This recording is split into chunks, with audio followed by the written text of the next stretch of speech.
ஸ்ரீமதே ராமானுஜாய நமக.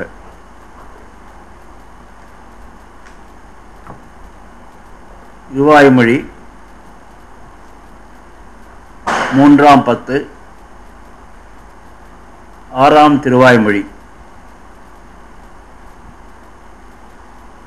இன்று நாம் அனுபவிக்க இருக்கும் 10 பாசுரங்கள். ஆழ்வார் சென்ற 10 திருவாய்மொழியில், அதாவது 5ஆம் திருவாய்மொழியில்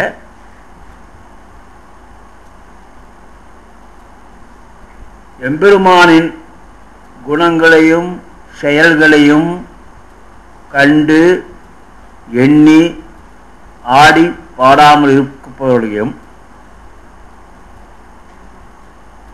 அவர்களுக்கு தேகத்திலும் மனத்திலும் எந்த வேறுபாடும் இல்லாமல் ஏதோ இயந்திரம் போல பகவானை சேவித்து சொல்பவர்களையும் நிந்திப்பதும்,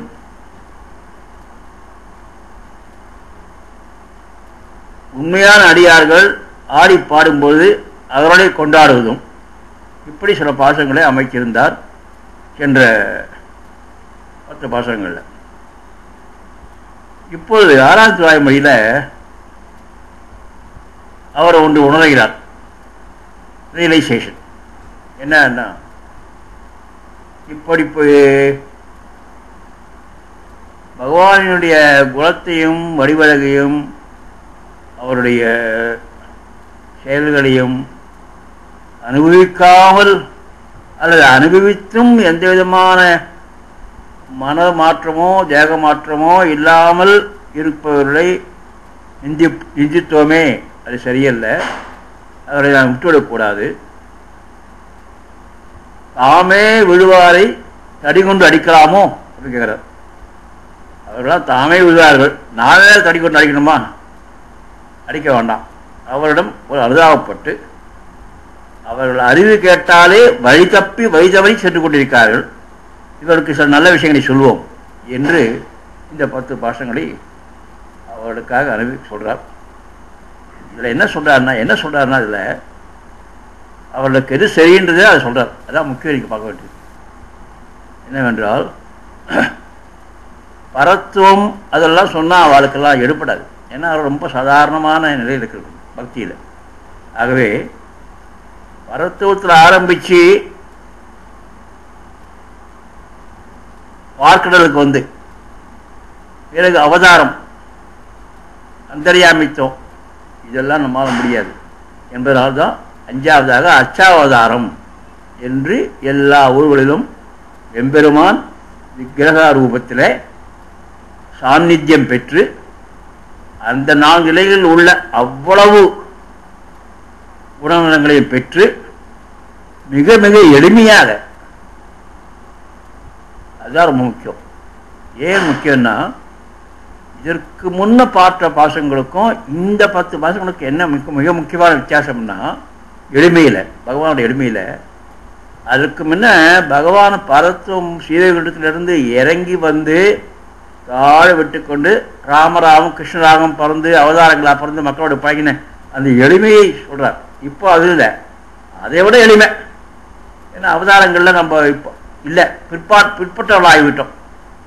ஆகவே அவதாரங்களை விட மிக மிக எளிமையாக விக்கிரக ரூபத்தில் இருக்குது. இதுதான் உண்மையான சௌலபியம், உண்மையான எளிமையை தான். ஏனென்றால் யார் வேண்டுமானாலும் சேவிக்கலாம், எல்லோருக்கும் காட்சி கொடுத்துருக்கார் எம்பெருமான் விக்கிரக ரூபத்தில் என்று அந்த அர்ச்சாவதாரத்தினுடைய மேன்மையை, சௌலபியத்தை எடுத்து சொல்வது இந்த 10 பாசனம். அதாவது நம்பள்ளை சுவாமியுடைய சொற்களை சொல்லணும்னாக்கா, பரத்துவமே தொடங்கி அவதாரங்களிலே வர அவன் குணங்களை சொல்லிக் கொண்டு போந்து அர்ச்சாவதாரத்தின் எல்லை நிலமான சௌலபியத்தின் எல்லை நிலையத்தை உபதேசிக்கிறார். என்ன அருமையான வார்த்தை பாருங்க. எல்லை நிலம்னா எக்ஸ்ட்ரீம் பவுண்டரி. அர்ச்சாவதாரத்தினுடைய எல்லை நிலம், அதாவது ரொம்ப முக்கியமான குணம் என்னென்னா சௌலபியம். சௌலபியத்தோடு இல்லை என்னன்னாக்கா அர்ச்சாவதாரத்தில் உதாரணத்தை சொல்றதுனாக்கா அங்கே போய் நம்ம சேவிக்கிறதே பரமபத்திலே வந்து இங்கே இருக்கார். அதுவும் நம்ம வரமாட்டேன்றதுலாம் வாசலை வராது. அது எளிமைக்கு எளிமை. அப்போ வாசலை வராது. ஊர் ஊராக போகிறார், தெரு தெருவாக போகிறார். எதுவும் இல்லைன்னா நம்முடைய பிள்ளைலோகாச்சாரி சுவாமி சொல்லுகார், நம்மளே சொல்லலை, அடியருடைய கருத்து சொல்லுகார். அதை நீங்கள் அதை மனப்பாடம் பண்ணுங்க, தயவுசெய்து சொல்கிறேன். எனக்கு என்னன்னா அர்ச்சாவதாரத்தினுடைய டெஃபனிஷன் 200வது சூத்திரம் எழுதிக்குங்க. பிள்ளை லோகாச்சாரி இது 200வது தான் நினைக்கிறேன்.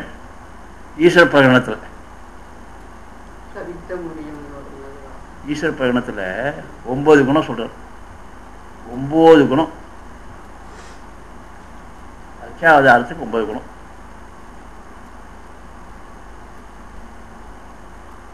கடைசியில் முடிக்கிச்சே என்ன சொல்றார், விக்கிரகத்தை பற்றி முடிஞ்சவொடனே ஞாபகப்படுத்தினா அதை எடுத்து காமிக்கிறேன்.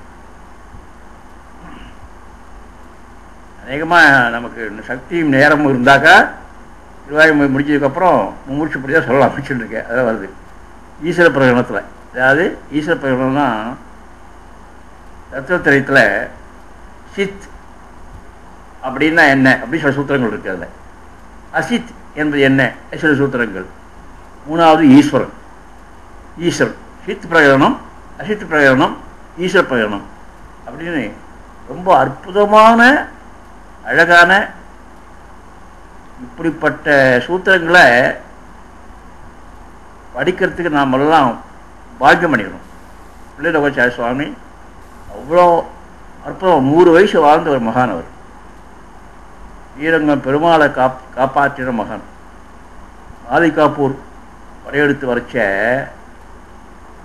ஸ்ரீரங்கம் பெருமாளை உற்சவரை எல்லாத்தையும் எடுத்துட்டு 3-4 சிஷ்யால் அழைச்சிட்டு மலையும் காடுமா ஓடி போய் கடைசியில் அந்த மதுரை கிட்ட அந்த திருமோகூர் கிட்ட அந்த மலையில் தான் கடைசியில் அவருடைய பரவ பயிச்சிட்டார்.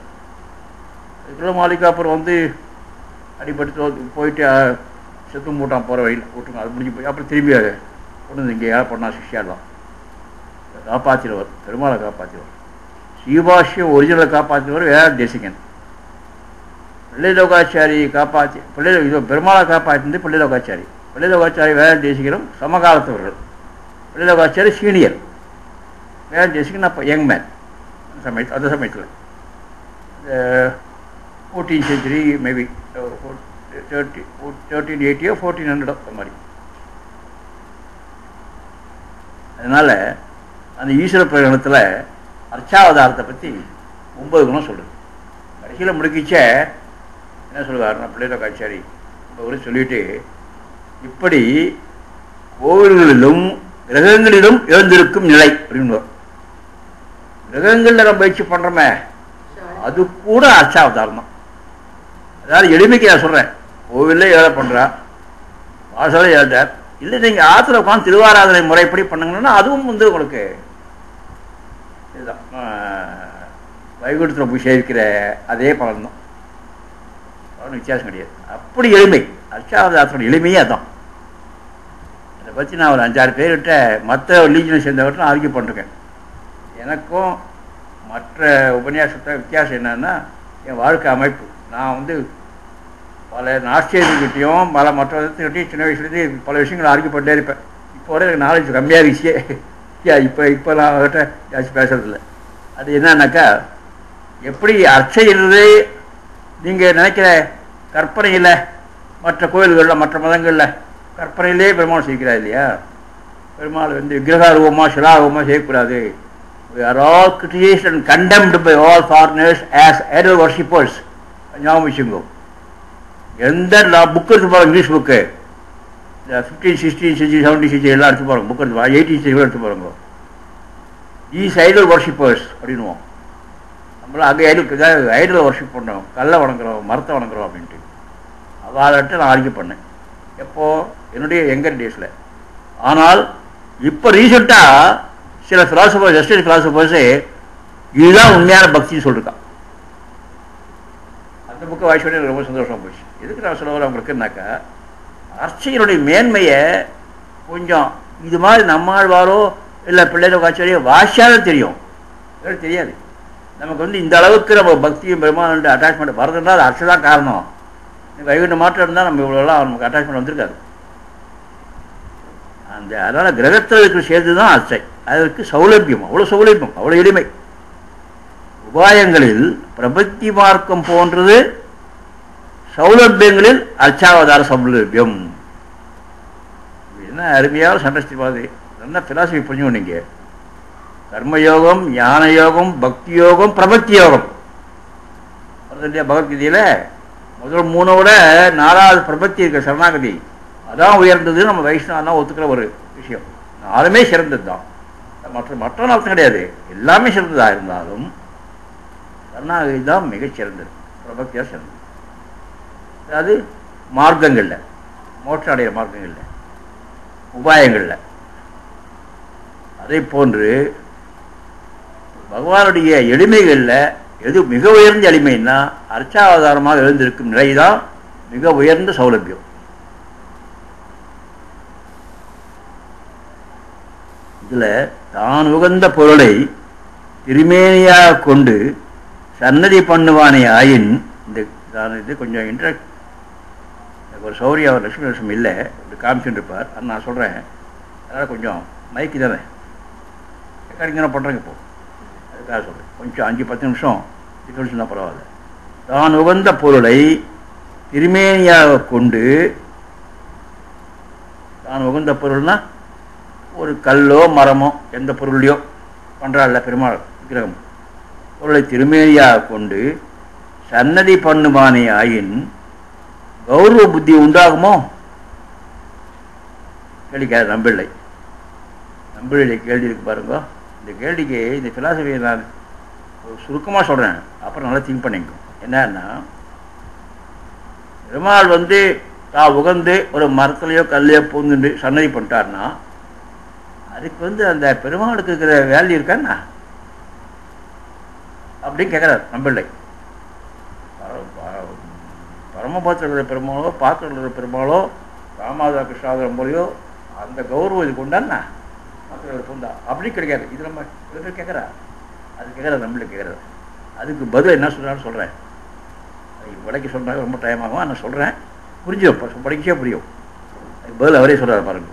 எனின் நம்மளே சொல்கிறார், தாய்க்கும் பெண்களுக்கு உரிய தன்மை ஒத்திருந்தும், ஒரு தாயின் பெண் தான், தாய்க்கும் பெண்களுக்குரிய தன்மை ஒத்திருந்தும் பண்ணுகிற உபகாரங்களை காண்கையாலும்,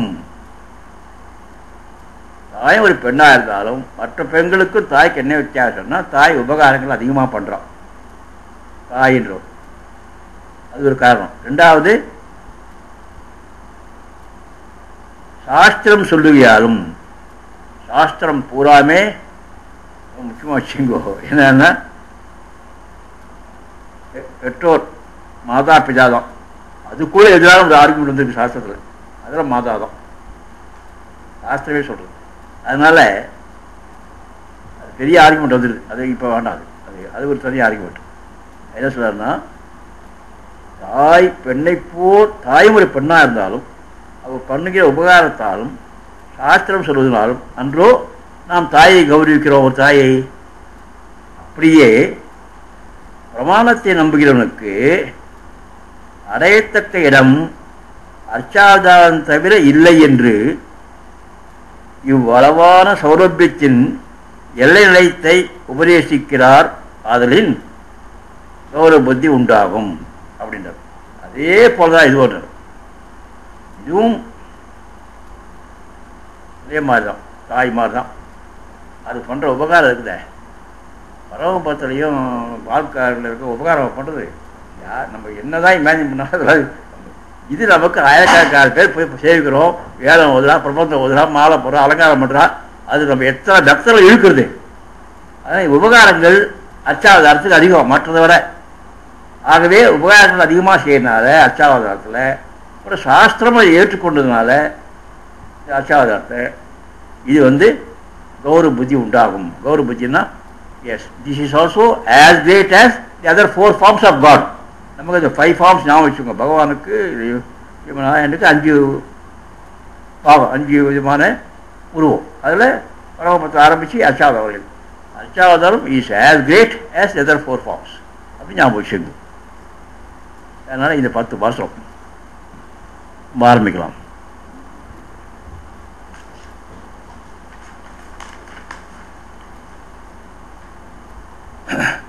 செய்யதாமரை கண்ணனாய் உலகு ஏழும் உண்ட அவன் கண்டீர், வையம் வானம் மனிதர் தெய்வம் மற்றும் மற்றும் முற்றுமாய். ஒவ்வொரு மற்றுக்கும் வெவ்வேறு அர்த்தம் ஞாபகம் வச்சுக்கும். மற்றும் மற்றும் முற்றுமாய் செய்ய சூசுடர் ஞானமாய் வெளிப்பட்டு இவை படைத்தான் பின்னும் மொய்குள் சோதியோடு ஆயினான் ஒரு மூவராகிய மூர்த்தியே. அடிய என்ன செய்ய போகிறேன்னா ஒவ்வொரு பாசத்துலேயும் சுருக்கமாக கருத்து சொல்லிட்டே போகிறேன். ஏன்னா இந்த 10 பாசத்தில் 8, 9 ரொம்ப முக்கியமானதுக்காக. 8, 9, 10 முக்கியம். ஆகவே இதெல்லாம் ஒரு சுருக்கமாக தெரிஞ்சுட்டா போகிறோம். இதில் நீங்கள் தெரிஞ்சுக்க வேண்டியது என்னன்னாக்கா, உலகத்துக்கு காரணமாக படைப்பு, த கிரியேஷன், ப்ளஸ் தாமரை கண்ணனாதல். இந்த தாமரை கண்ணன் வார்த்தையை மறந்துடாதுங்க தயவுசெய்து. பெருமாளுக்கு தாமரை கண்ணன் அப்படின்னா கண்ணன்ற கிருஷ்ணர் இல்லை, கண்ணழக உடையவன் அர்த்தம். தாமரை இது திருவள்ளுவர் யூஸ் பண்ணுறார். அதனால் எல்லாருமே தாமரை கண்ணன் அதிகமாக யூஸ் பண்ணுவோம். உலகேழும் உண்ட அவன் கண்டீர், வையம் வானம் மனிதர் தெய்வம் மற்றும் முதல் மற்றுக்கு என்ன அர்த்தம்னா விலங்குகள், பறவைகள், அதெல்லாம் மனிதர்கள் எல்லாம் வச்சுக்கோ. மற்றும் அடுத்த மற்றுக்கும் பஞ்சபூதங்கள் அர்த்தம். அடுத்த மற்றுக்கும் பஞ்சபூதங்கள் காரணமாகிய மகான். உனக்கு தெரியும் இல்லையா? மகான் அகங்காரம் மகான். 24 தத்துவங்களில் 24 மகான்னா அந்த மேட்டர், அந்த மூலப்பகுதி மகான். மகான் முற்றுமாய் எல்லாமாய்.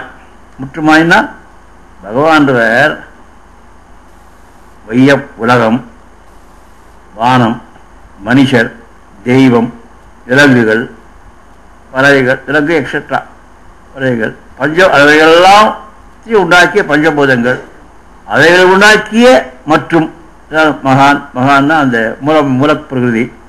முற்றுமாய் எல்லாமாய். இவ்வளவு சேர்ந்து பகவான். அதுக்காக வேர்ட் பை வேர்ட் சொல்றாரு. செய்ய சுழசு ஞானமாய். அவ்வளவுக்கு கூட இது எம்பாடிமெண்ட் ஆஃப் ஞானம், நாலேஜ். மாய் வெளிப்பட்டு இவை படைத்தான், இவையெல்லாம் படைச்சாவன். பின்னும் மைகள் ஜோதியோடு ஆயினால் ரொம்ப ஆகிய மூர்த்தியே. அப்பொருளுக்கே தாமரை கண்ணனாதல் அப்படின்றார். காரணப்பொருள் தான் முக்கியம். அது ஒன்று ரொம்ப முக்கியமான ஒன்று ஞாபகம் வச்சுங்கோ. இது பெரிய டிஸ்கஷன் வேர்ல்டு பூரா எல்லா ஃபிலாசபியும் நடக்குது. சம்டைம்ஸ் நான் நம்மள இல்லாத சொல்லுவேன், ஒன்று சொல்லுவேன், எனக்கு தெரிஞ்சுது. என்னன்னா த கிரியேஷன். இந்த கிரியேஷன்ன்றது யாருன்றது தான் இப்போ உலகத்தில் ரிலீஜியன்ஸ் கூட சண்டை. ஹூ கிரியேட்டட் அப்படின்றது தான். இந்த யூனிவர்ஸே, இந்த உலகத்தை, இந்த பூலோகத்தை கிரியேட் பண்ணது யார், அதில் தான் சண்டை. அந்த கிரியேஷன் தான். அதனால்தான் அடிக்கடி படைத்தான் படைத்தான் படைத்தான். பிரம்மா படைத்தாலும் பிரம்மா படைச்சவன் பகவான். பகவான் பிரம்மாவை கமாண்ட் பண்ணி பிரம்மா படைக்கிறார் இந்த உலகத்தை. அப்படி ஞாபகம் வச்சுக்கணும். ஆகவே இந்த மற்றும் மற்றும் மற்றும் முற்றும் இதுக்கு அர்த்தம் தெரிஞ்சுங்க இல்லையா? நாளத்துக்கும் ஆக உலக காரணன் ஆதல் சொல்லிற்று. இந்த மற்றும் மற்றும் என்ன அர்த்தம்னா அவனே உலக காரணன். He is the cause for his world. The effect is his world.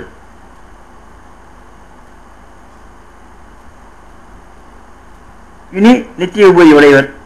அப்புறம் படைத்தால் பின்னும் மொழிகள் ஜோதியோடு ஆயினான். நித்திய உபதி, லீலா உபதி, நித்திய உபதி ரெண்டும் அவனது. சூரியன், சந்திரன், அக்னி இவர்களை காட்டிலும் 1 மடங்கு அதிகமாய் விளங்குகிற மகாத்மாவான விஷ்ணுவின் அந்த ஸ்ரீவைகுண்டம் அப்படின்னு பாரத்தில் சொல்றது. இந்த மொய்கோள் சோதின்னா வைகுண்டம். அது கூட முதல்ல உலகம் சொல்லிட்டார், வைகுண்டம் சொல்லிட்டார். எல்லாத்துக்கும் காரணம் யாரு? அவன் தான். உடைத்தான நித்திய விபூதியை உடையருக்கு இருப்பை கொண்டது. ஒரு மூவராகிய மூர்த்தி அப்படின்னா பிரம்ம ருத்ரர்களுடைய சரீரங்களையும் ஆத்மாக்களையும் தனக்கு சரீரமாக்கி கொண்டு அவற்றில் உள்ளுயிராய் நின்று படைத்தல் அழைத்துகளை செய்தும் தன் உருவத்தோடு நின்று பாதுகாத்தலை செய்தும் போகிற சர்வேஸ்வரன் அப்படின்னு நம்பிலே சொல்றார். பாதுகாக்கச்சா தன் உருவத்தோடே பாதுகாக்கிறார். மற்றொன்றை வச்சு அந்தரியாமையாக இருந்து செய்கிறார், படைத்தல் அழைத்திரும். இது முதல் பாசனம்.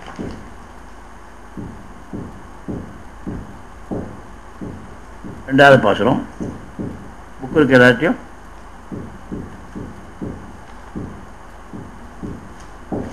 மூவராகிய மூர்த்தியை முதல் மூவர்க்கும் முதல்வன் தன்னை சாவமுள்ளன நீக்குவானை தடங்கடல் கிடந்தான் தன்னை தேவதேவனை தென்னிலங்கை எரியச் செற்ற வில்லியை பாவநாசனை பங்கைய தடங்கண்ணனை வரவினோ. இந்த இடத்துல பங்கைய தடங்கண்ணன்னா அந்த கண்ணழகு உடையவன் அர்த்தம். அவ்வளோதான். அந்த கண்ணன் அர்த்தம் இல்லை, கண்ணழகு உடையவன். இந்த இதில் ஸ்ரீராமனை சேர்க்கிறார் நம்மாழ்வார். முதலாவார் மூவரே இதை பாருங்க, மூவராகிய மூர்த்தியை மூவர்க்கும் முதல்வன் தன்னை இப்படி சொல்றார் இல்லையா? ஒழுகை ஆழ்வார் என்ன சொல்லுகிறார்? முதலாவார் மூவரே, மூவர்களும் முதலாவான் மூவினீர் வண்ணன். அப்புறம் பரிபாடல்ல மூவுருவாகிய கலை பிரி ஒருவனை அப்படின்னு பரிபாடல் தமிழ் பாசத்தில், தமிழ் பழைய பாடல்ல. ஆகவே மூவரில் முதல்வன் ஒருவன் என்பதெல்லாம் ஆழ்வார்கள், பழைய ஆழ்வார்கள் சொல்லியிருக்கா, பரிபாடலே வந்திருக்கு.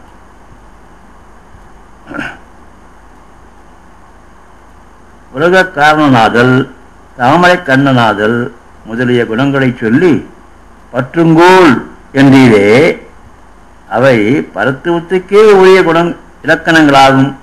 அப்படி இருக்க எங்களால் அவனை அடைய முடியுமோ என்று சம்சாரிகள் கேட்க, அப்படிப்பட்டவன் தானே உங்களுடன் ஒரே இனத்தவனாய் சக்கரவர்த்தி திருமகனாய் வந்து அவதரித்தானே, அவரை பற்றுமீன் என்றார். அதாவது பரத்துவத்தில் இங்கே வந்துட்டார் அவதாரத்து. ராமன் இருக்கானே அவனை பற்றுங்களேன் அப்படின்றார்.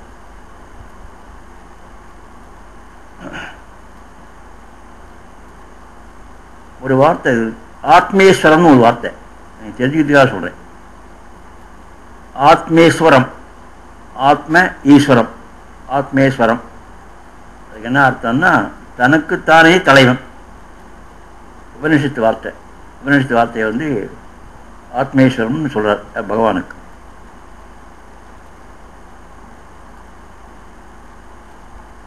இது இது சாமானியகாரண்யம்னு ஒன்று இருக்கு. அதாவது இது சொரூபத்தால் அன்று காரிய காரணம் காற்றி பற்றி வந்தது. அதாவது ஒரு காரணம் படைச்சான், ஆகவே அவன் கிரேட் அப்படின்னு.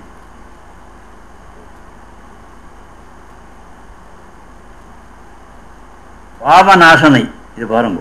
இந்த பாவநாசனை இந்த வார்த்தை என்னன்னா ராமரை பற்றி சொல்லிச்ச கையும் வில்லுமாய் இருக்கிறபடியை காண, கையும் வில்லுமாய் அது எப்போ ஞாபகம் வச்சுக்கோங்க. இந்த வார்த்தையே பல இடங்களில் வரும். ராமராமாய் கையும் வில்லுமாய் அப்படின்னா ராமர். நம்ம கை வில்லுமா நம்மளை கை வில்லுமான்னு சொல்லக்கூடாது. கையும் வில்லுமாய்னாலே ராமர் தான், அது ஞாபகம் வச்சுக்கணும். கையும் வில்லுமாய் உள்ளவனை காண எல்லோருடைய பாவங்களும் போயிடும். ராமரை பார்த்தா பாவங்கள்லாம் போயிடும். எல்லோரு பாவங்களையும் போக்கும் தன்மையின் ஆவன அப்படின்றார். விடபொண்ணாதபடியான கண்ணழகு உடையவன் பங்கையத்தட கண்ணனை அப்படின்றார். ஆகவே இரண்டாவது பாசத்தில் ராமரை சேவிங்கோ, பரத்துக்கு செய்ய முடியாது, ராமரை சேவிங்கோ அப்படின்றார். மூணாவது பாசம்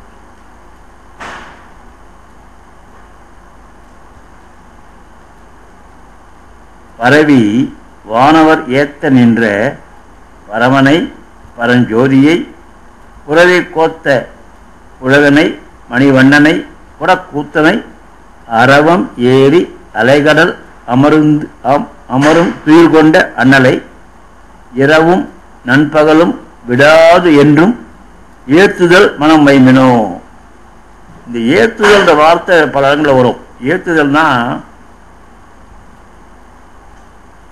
பகவானை புகழ்ந்து நம்ம பாடுறோம். விஷ்ணு சாஸ்திரம் நாம் சொல்றோமே, அது பூரா ஏத்துதல் தான். விஷ்ணு சகஸ்ரநாமம் சொல்றேன், 1000 பாசங்க 1000 பெருமாள் பேசுது, அது வந்து ஏத்துதல். ஏத்துதல்னா இன் பிரைஸ் ஆஃப் காட். பகவானுக்கு அது பிடிக்குமா அப்படின்னா அது பிடிக்கும். பிடிக்கும்னா புகழுக்கு அருமையான அர்த்தம் இல்லை, நீ வந்து விளக்காமையிலேருந்து அடுத்த ஸ்டெப் வந்திருக்க. பகவானை விளக்காமைன்றது 11 ஸ்டெப் சொன்னோம், 5 ஸ்டெப்பில் பக்திக்கு. நீ வந்து பகவானை ரெக்கக்னைஸ் பண்ணி, சரி இவன் தான் கிரியேட்டர் ரெக்கக்னைஸ் பண்ணிட்டே, அது ஒரு ஸ்டெப் பக்தியில்.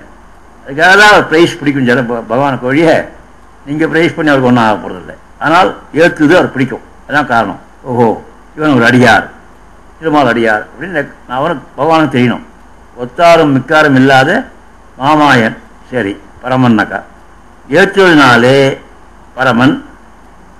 பாருங்கோ, பரமன்றதுக்கு அர்த்தம் பாருங்கோ.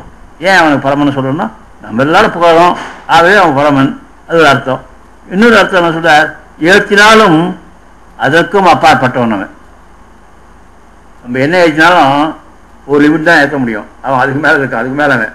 அதனால் நம்மளால் அவ்வளோ அதுக்கு மேலே அந்த அளவுக்கு நம்ம ஏற்ற முடியாது, போட முடியாது.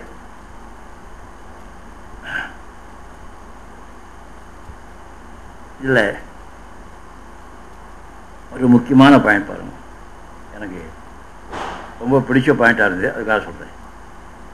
நித்தியஸ்வரிகள் ஏற்றும் விஷயத்தை அன்றோ நான் உங்களை ஏற்ற சொல்கிறது. நித்தியஸ்வரிகளே புகழ்ந்து சொல்லிருக்காரு, அவளை தான் நான் உங்களை அந்த நித்தியஸ்வரிகளை ஏற்ற சொல்கிறத உங்களே ஏற்ற சொல்கிறேன், போக சொல்கிறேன் அப்படின்றது. அது ஒரு பாயிண்ட். அல்லது அறப்பெரியவனை அன்றோ நான் உங்களை ஏற்ற சொல்வது, அழகாக கேட்கிறார்.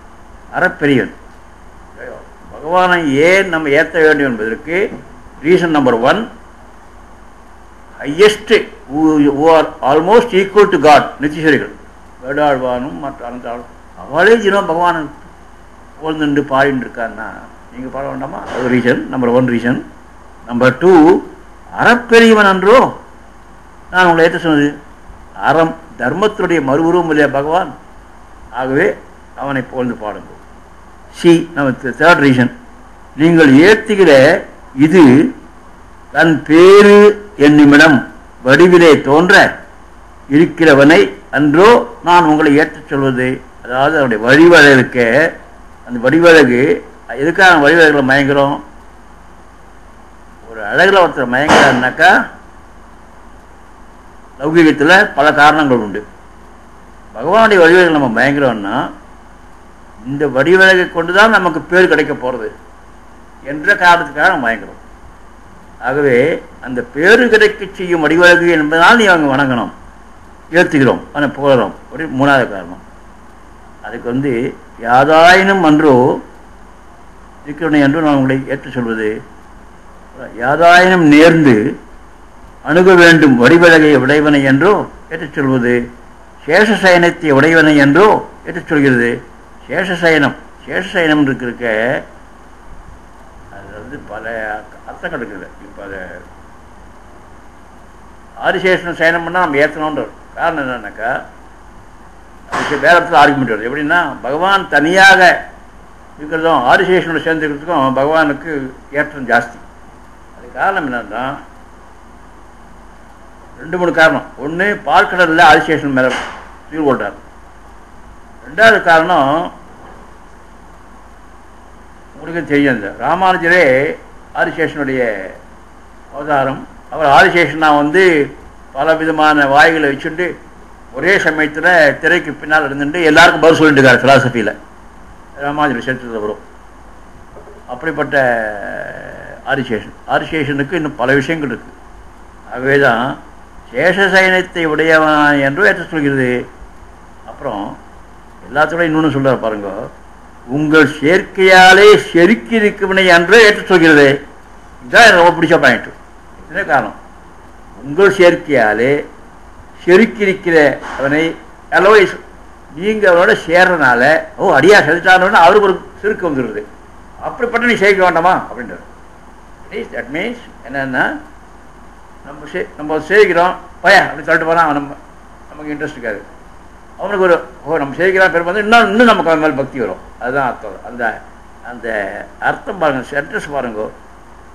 ஒரு உங்கள் சேர்க்கையாலே செருக்கி இருக்கவனை அன்றோ நான் ஏற்ற சொல்கிறேன் அப்படின்றார். அப்புறம்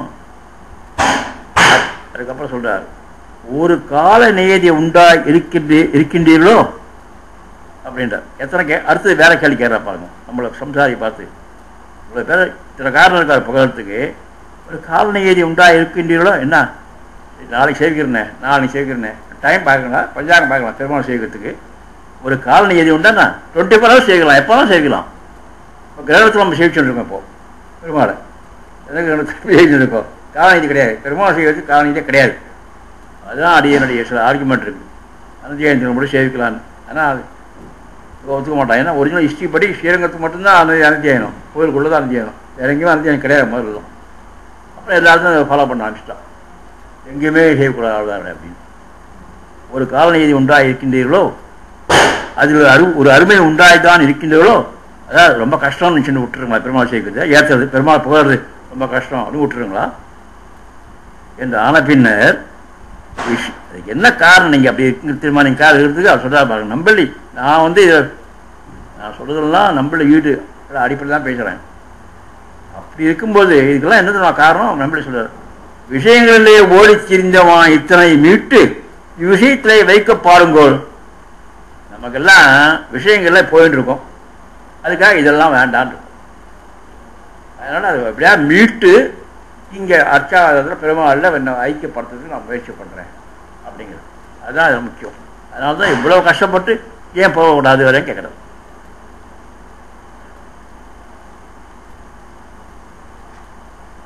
அடுத்து 4வது வைமின் நும்மனத்து என்று யான் உரைக்கின்ற மாயவன் சீர்மையை எம்மனோர்கள் உரைப்பது என் அது நிற்க நாடோறும் வானவர் நம்மை ஆளும் அவனும் நான்முவனும் சடைமொழி அண்ணலும் செம்மையால் அவன் பாதபங்கயம் சிந்தித்து ஏத்தி திரிவரே. இங்கே ஏத்தினோடு பாருங்க, அவளை சிவன் பிரம்மா கூட ஏற்றுறார். என்னன்னா அதுக்கு என்னன்னா, செருக்கு மிக்கவர்களான பிரம்மன் இந்திரன் ருத்ரன் முறைகளும் தடையின்றிக்கே புக்கு பற்றும்படியாக இருக்கிற சீலகுணத்தை பேசுகிறார். அதான் முக்கியம். சௌலபியத்திற்கு கூட ஒரு ஸ்டெப் அதிகம் சௌசீல்ய குணம். சௌசீல்ய குணத்துக்கு சீலகுணம்னு பேர். அதாவது நம்மக்கிட்ட வந்து நம்ம அடியாரம் செஞ்சுட்டு நம்மக்கிட்ட வந்து உள்ள பூந்து உரையற கலத்தல், அதுதான் சீலகுணம். அந்த சீலகுணத்தை அப்படி சொல்றார் இங்கே. சீர்மையை அப்படின்னு வருது பாருங்க வார்த்தை. சீர்மையைன்னா சீலகுணத்தின் அர்த்தம். அதில் அவன் பாதபங்கையும் நாள்தோறும் சிந்தித்து ஏற்றி திரிவர்கள். அதுக்கு என்ன அர்த்தம்னா, வேறு பயனையும் கருதாதவர்களைப் போல அவன் திருவிடுகளை நினைந்து நினைவு வழிந்து புறப்பட்ட சொல் என்று தெரியும்படி ஏத்தி அத்தாலே தரித்து கால்நடை தந்தாராய் சஞ்சயிப்பார்கள் மற்ற மூர்த்திகள்லாம் மற்ற தேவர்கள்லாம் அப்படின்றார். அதாவது வேறு பயன் கருதாமை, செம்மை செவ்வைன்னு வந்து பாருங்க. செம்மையால் அப்படின்னா வேறு பயன் கருதாமை அர்த்தம். அதாவது வேறு பயன் கருதாமை, வேறு பயனை விரும்புகிற விருப்பமும் உள்ளே இழக்கச் செய்தே அது இன்றி தன்னையே பற்றுவாரைப் போல இருக்க புகுவது புறப்படுவதாய் திரியும்படி அன்றோ அவன் படி வைக்கிறது. அது நம்மளுடைய அங்கங்கே கொஞ்சம் இது பண்ணுவார், அதாவது ரிடிக்குல் பண்ணுவார். சிவனும் பிரம்மா மற்றெல்லாம் புகுந்து புறப்படுறது வந்து புகுந்து புறப்படுவான். மற்ற பிரயோகங்கள் ஒன்றும் இல்லை, உங்கள்கிட்ட பக்தி பண்ணுறது தான் அப்படின்னு வரா. அப்படி இருப்பதை போல வரவான், அப்படி இல்லையானா. ஆனால் ஏன்னா புகுந்து புறப்படுவதாய் திரியும்படி அன்றோ அவனுடைய படி இருக்கிறது, அவனுடைய இது இருக்குது. ஏன்னா இந்த சிவனும் பிரம்மாவும் உடம்புல பகுதின்றது கூட சில சமயம் தான் இருக்க, சில சமயம் இல்லைன்னு வருது. சிவனுடைய வேலை செய்ய சிவன் இந்த உடம்பு போட்டு போயிடுறார், பிரம்மா போயிட்டா செஞ்சுட்டு மறுபடியும் வந்துடுறார் பெருமாள்கிட்டன்னு ஒரு ஐதீகம் இருக்குது. ஆகவே சஞ்சரிக்கிறான்னு சொல்லிட்டான். ஏற்றி திரிவரே என்றோம். புகழ்ந்துட்டு திரிஞ்சுட்டு இருப்பார் அப்படின்றது தான் 4வது பாசுரம். ஒரு 5வது திரியும் காற்றோடு அகல் விசும்பு திணிந்த மண்கடன் தகடல் எரியும் தீயோடு இருசுடல் தெய்வம் மற்றும் மற்றும் முற்றுமாய் மறுங்கி வர பாருங்க. கரிய மேனியன் செய்ய தாமரை கண்ணன் கண்ணன் விண்ணோர் இறை சுரியும் பல்கருங்குஞ்சி எங்க சுடர்மொழி அண்ணல் தோற்றமே. வாசலித்தாலே எப்போதும் விபூதியோடு கூடி மயில் தோகை வெடித்தது போல விபூதியோடு கூடினாய் உண்டு. விபூதினா தெரிஞ்சுங்கோ, பகவானுடைய உடம்புல நித்திய விபூதி லீலா விபூதி இருக்குது. அதனால விபூதியோடு கூடினாய் கொண்டு அவன் தோற்றம் இருப்பது, அதாவது சராசரங்கள் அனைத்தும் இறைவனின் திருமேனியில் அடங்கி இருக்கும் சூட்சும நிலையை குறிக்கின்றது. சூட்சும நிலை தெரியுமா உங்களுக்கு? ஸ்தூல நிலை ஆப்போசிட் சூட்சும நிலை. ஸ்தூல நிலைனா பெருசாக இருக்கிறது, விஸ்வரூபம். சூட்சுமன்னா கடுகார். அந்த கடுகுக்குள்ள லீலா விபூதி நித்திய விபூதியெல்லாம் இருக்குது. அது மாதிரி இருக்கார் பகவான். மயிலை போன்று உலகத்தோடு கூடி தோன்றுகிறான் இறைவன். மயில் தோகையை சுருக்கிறது பிரிக்கிறது, அது மாதிரி அதுக்காக இதில் இந்த இடத்துல மற்றும் அவர்களை அடங்கிய மனிதர்கள், அர்த்தம் மற்றும் விலங்கு பறவை தாவரங்கள் முற்றுமாய் இப்படி சொல்லலாம்படி ஆயிற்று அவன் தோற்றம். முற்றுமாய் முற்றும் ஆயினா இவற்றுக்கெல்லாம் உயிராய், மனிதர்கள் தேவர்கள் விலங்குகள் எல்லாத்துக்கும் ஒரு உயிராய் அப்படி இருக்கிறோம் பகவான். இதனால் உலகமே உருவாயிருக்கும் தன்மை சொல்லப்படுகிறது. தனக்கே உரிதான விகிதத்துடன் கூடினாய் இருக்கும் இருப்பு. கரிய மேனியன் மூவகை துன்பங்களையும் பாருங்க. கரிய மேனியனுக்கு நம்பிள்ளை சொல்றது, மூவகை துன்பங்களும் ஆறும்படி சிரமத்தை போக்கும்படியான திருமேனியை உடையவன். இதெல்லாம் அர்ச்சாவதாரத்துக்கு பகவானுடைய அர்ச்சாவதாரம் திருமேனிக்கே அது சொல்றார். அது அந்த சிரமம் நம்முடைய 3 விதமான துன்பங்களும் ஆறிடுமா. 3 விதமான துன்பங்கள் என்ன முன்னே சொல்லிருக்கேன், மறந்து போயிட்டுருக்கோம் உங்களுக்கு. 2வது வருது. நமக்கெல்லாம் 3 விதமான துன்பங்கள் தான். தன்னை பற்றின துன்பங்கள், என்னாலே எனக்கு நிறைய துன்பம் வரும்.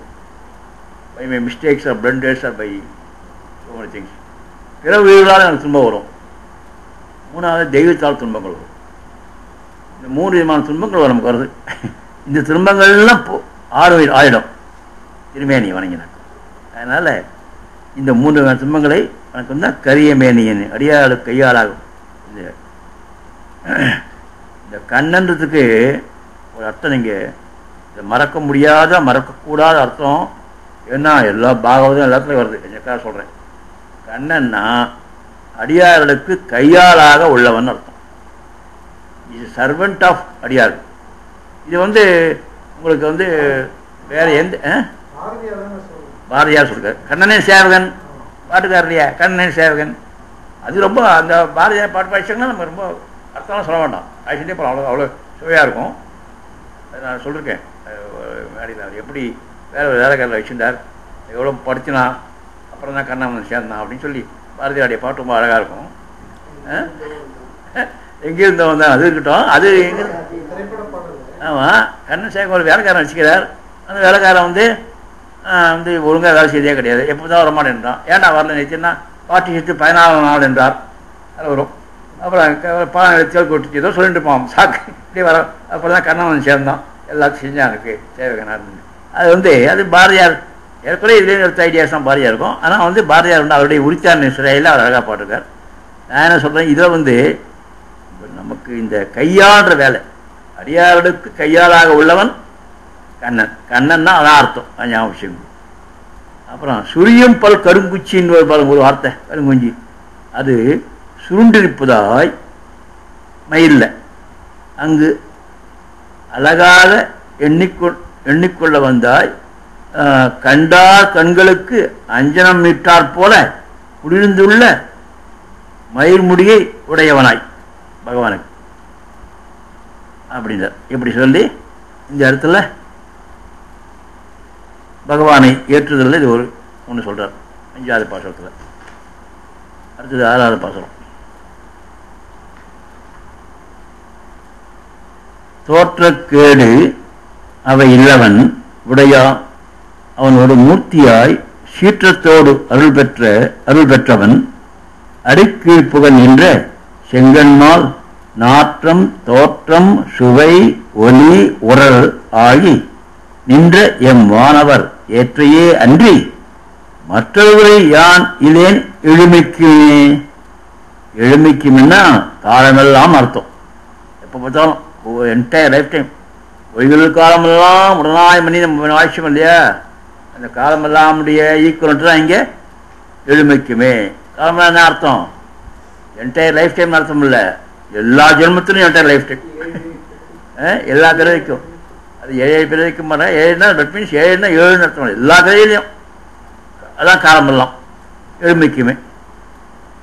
7 பிறவிக்கும் அது ஒரு பாயிண்ட் இருக்குது. அது நான் சொல்கிறதுக்குலாம் இப்போ நிறைய பாயிண்ட்ஸ் சொல்லிட்டே மனசில் வந்துருக்கு, எல்லாம் சொல்ல முடியாமல் சொல்ல கட் பண்ணிட்டு போயிட்டுருக்கேன். நீ கேட்கவே சொல்லிட்டேன். எழுமைன்னாலே அர்த்தம், எழுமைன்ற வார்த்தை 7ன்ற வார்த்தை இருக்க நம்முடைய சம்பிரதாயத்தில் என்ன அர்த்தம்னா இன்யூமரபிள்னு அர்த்தம். இன்யூமரபிள் லிமிட்லெஸ் அர்த்தம் எழுமை. ஆமாம், 7 பிறவிகள் 7 கடல் ஏதோ 7 சொல்வா இல்லையா, அது வந்து லிமிட்லெஸ். அதோட இந்த பல்லாண்டு பாசங்களில் கூட இன்டர்பிரேஷன் வச்சு நான் சொன்னேன். பல்லாண்டு 1000 பலகோ 100,000னாக்கா அது என்ன அர்த்தம்னா லிமிட்லெஸ்னு அர்த்தம். எய்ம் லிமிட்லெஸ்ஸுக்கு அது மாதிரி சொல்கிறாங்க பாசனம் பாட்டுக்கள். இந்த எழுமைன்றது 7ன்றது வந்து முதல்ல என்ன சொன்னால் நமக்கு முன்ன இருக்கிற ஜென்மம் நான் அடுத்த 3 ஜென்மம், அது வந்து பித்திருக்களுக்கு கடன் வரைச்சி அது வரும் 7ன்னு. முன்ன 3 நான் அடுத்த 3 7. அது இது இந்த எழுமைக்கு இந்த 7னாக்கா 7 எல்லா 7னா லிமிட்லெஸ்னு அர்த்தம், காலமெல்லாம்னு அர்த்தம். எதுக்கு காலம் தான் சொல்கிறேன்னாக்கா இந்த இடத்துல மற்றொரு யானிலே இத்தனை குவாலிட்டிஸ், முதல்ல 6 வரையில் குவாலிட்டிஸ் இருக்கிற அந்த பெருமாளுக்கு விட்டு நம்ம பெருமாள் விட்டு மற்ற நினைப்பேனா நானே அப்படின்ற பாருங்க. முதல் வரியே தோற்றக்கேடு அவை இல்லவன் உடையான் அவன் ஒரு மூர்த்தியாய். இது அப்படியே பகவத்கீதையிலேன்னு அர்த்தம். அது பகவத்கீதை 4வது சாப்டர்லேருந்து அடுத்து அப்படியே தமிழாக்கிட்டார். அப்புறம் தோன்றுதலும் அழிதலும் என்பவை இல்லாதவன், இது பகவத்கீதை. தோன்றுதல் அழிதல் என்பவை இல்லாதவன், தோற்றக்கேடுகளை உடைய பொருள்களை எல்லாம் தனக்கு உடைமையாக கொண்டவன். என்ன அருமையான சென்டென்ஸ் பாருங்க. இவனுக்கு தோற்றம் கிடையாது, அழிவு கிடையாது, தோற்றக்கேடு இருக்கு பாருங்க. தோன்றதும் வளர்றதும் அழிகிறதும் அவைகள் எல்லாவற்றையும் தன் உடைய பொருளாய் உடைமையாக உடையவன். கர்மமடியாக பிறவி இல்லாதவன், கர்மமடியாக பிறவி இல்லாதவன், ஒப்பற்ற நரசிங்க உருவமாகி, நரசிம்மாவதாரம், ஒப்பற்ற நரசிங்க உருவமாகி சீற்றத்தோடு இருக்கும் காலத்தில் திருவுருளை பெற்றவனை பிரகலாதன் திருவடிகளிலே அணையும்படி நின்ற மால் நாற்றம் உருவம் சுவை ஒலி ஊறு இவை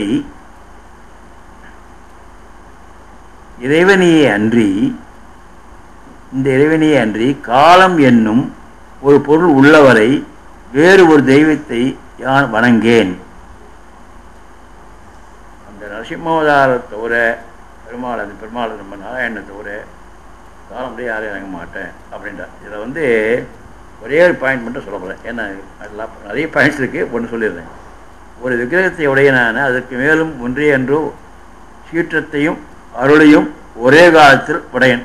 இது ரொம்ப நரசிம்மாவதாரம்னு சொல்கிறோம், அதில் it is a blend of 2 திங்ஸ்ன்றார். சீற்றம் அருள், அப்பாவுக்கிட்ட சீற்றம், பிள்ளைகிட்ட அருள், 2 காம்பினேஷன்.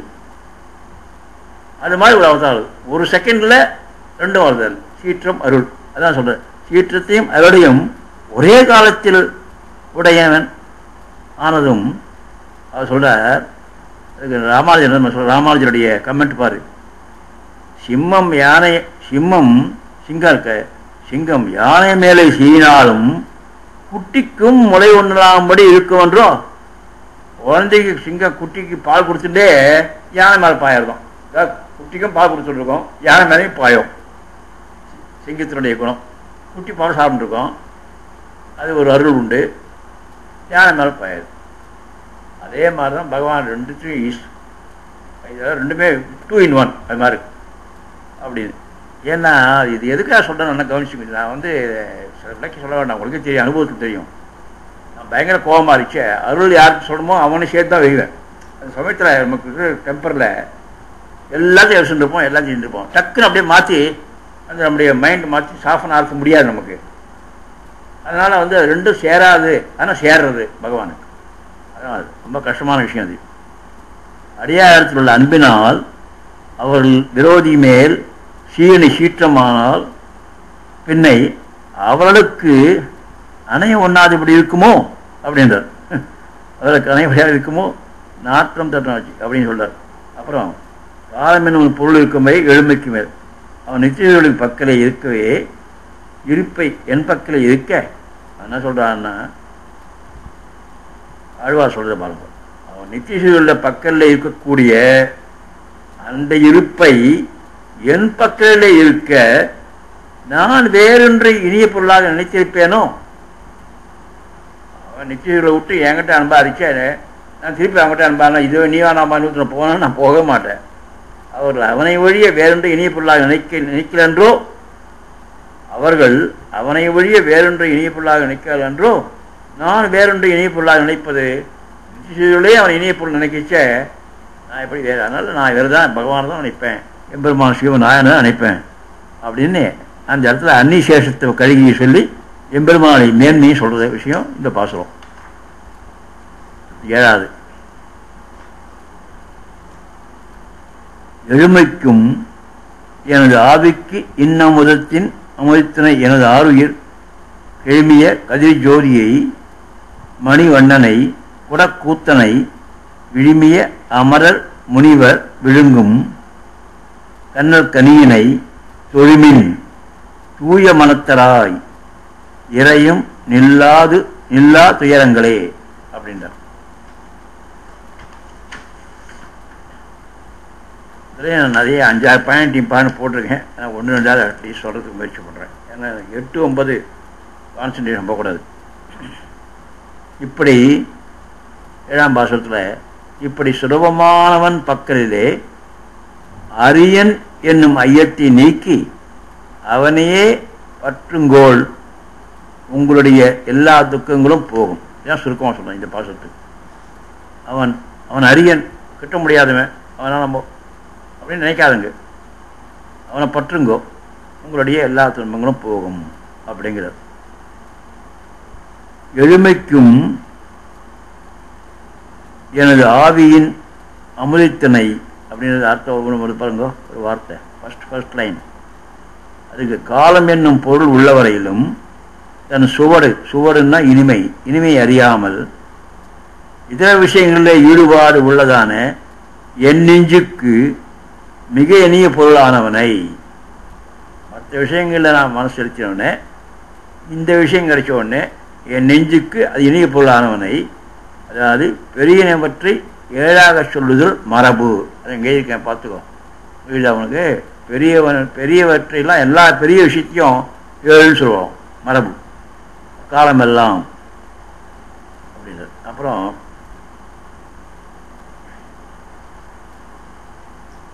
உண்டாக்கப்பட்ட தேவர்கள் அன்றைக்கு சீரியரான வைகுந்தத்து அமரருக்கும் முனிவர்க்கும் கண்ணல் போலவும் கனி போலவும் தனக்கு மேல் ஒரு இனிய பொருள் இல்லாதபடி இனியனானவன்.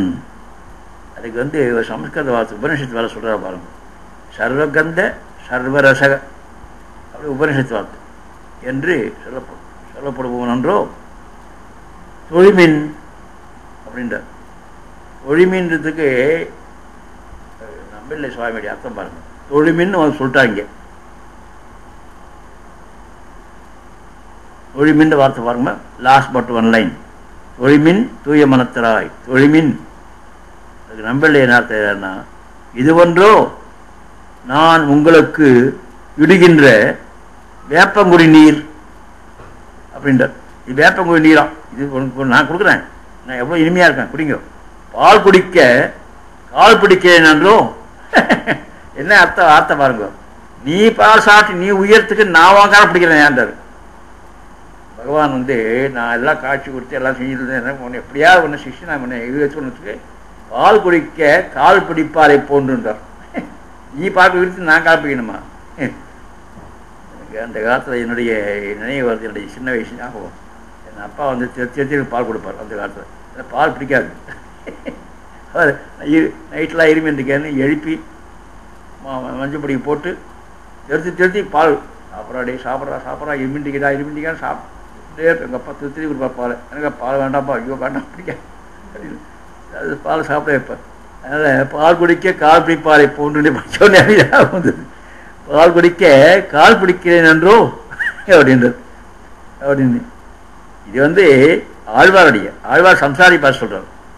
நீ பால் குடிக்கிறதுக்கு நான் காலை பிடிக்கிறீங்க பகவானுக்கு வரத்துக்கு அப்படின்றார்.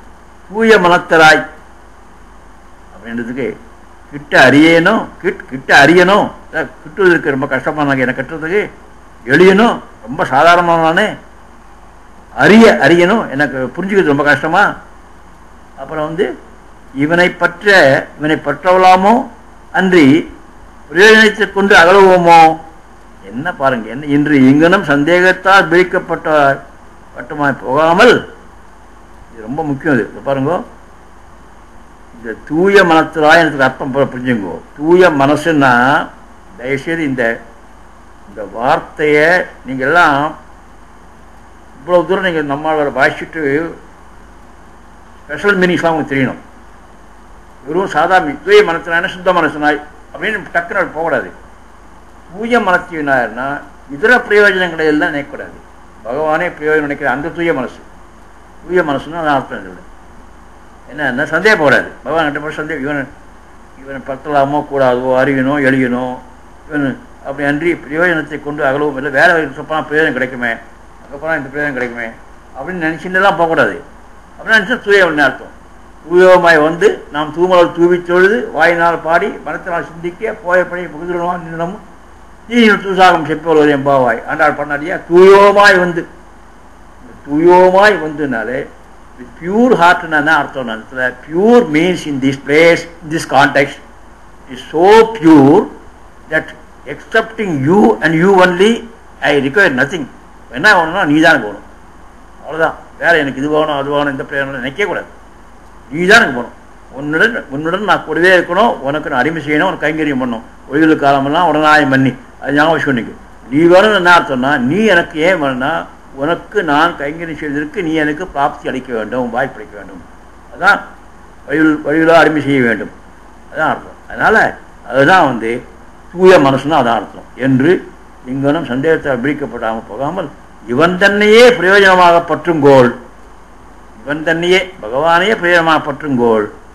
இதில் தூய்மைன்னா ஐயமில்லாத தூய்மை அப்படின்னு எழுதுறாரு. ஐயம் ஐயம் இருக்கக்கூடாது, லைட்டஸ்ட் டவுட் வராது. செய்வானோ செய்ய மாட்டானோ, இவன் அறியணும் எழுயணும், இல்லை வேற எங்கேயாவது இன்னொரு அந்த கோயிலுக்கு போகலாம் பெட்டராக இருக்குமே, இங்கே போகலாம். எத்தனை பேர் போகலாம் நம்ம இதில்? எத்தனை பேர் ஐயோ அங்கே யாராவது சொல்லுவான், எனக்கு தெரிஞ்சே நான் சொல்கிறேன், நான் தப்பாக சொல்கிறேன்னு வச்சுக்காதுங்க. நமக்கு ரொம்ப வேண்டியவாளே தெரிஞ்சவாளே திடீர்னு ஒரு கோயில் பேரை சொல்லுவான், அட்ரஸ் கொடுப்பான், அங்கே போங்க எல்லா பாவம் தீர்ந்துடணும். எவ்வளோ முட்டாள்தனம் உண்டா?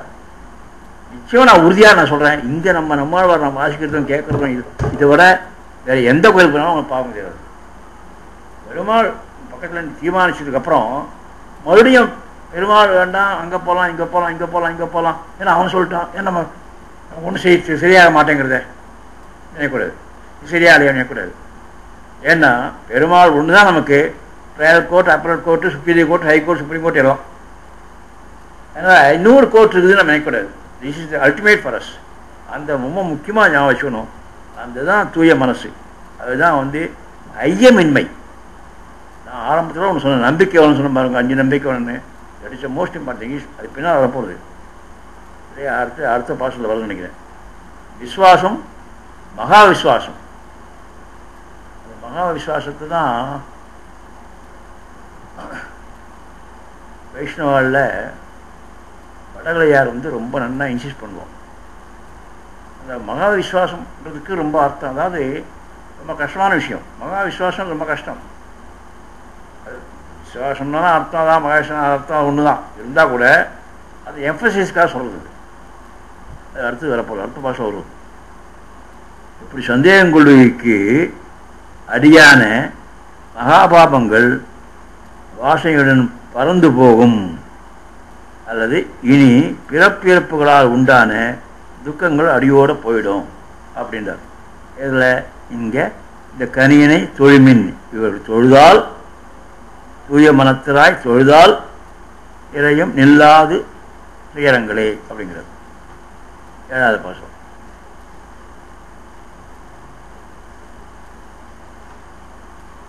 எட்டாவது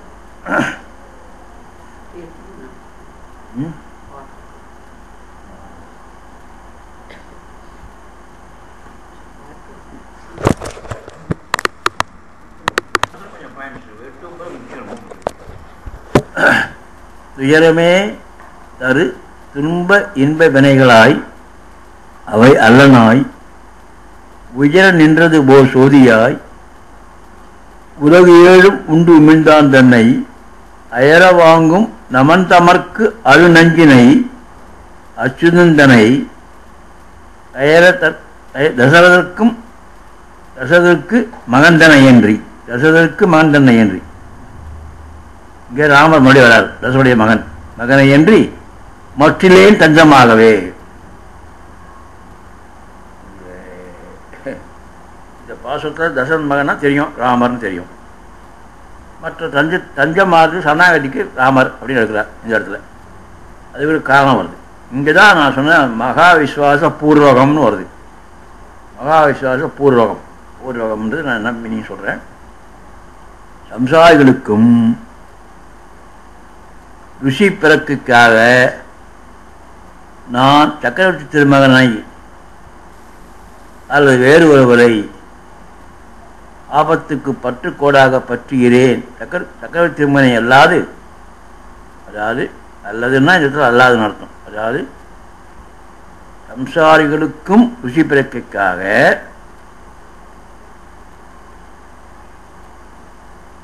என்று சம் சித்தாந்தத்தை அடிச்சுகிறார். ஆழ்வார்த்தோட சித்தாந்தம் என்ன சொல்றாருன்னா, சக்கரவர்த்தி திருமகன் இல்லாத ராமரை அல்லாது மற்ற ஒருவரையும் ஆபத்துக்கு பற்றுக்கூடாக பற்றுகிறேன்.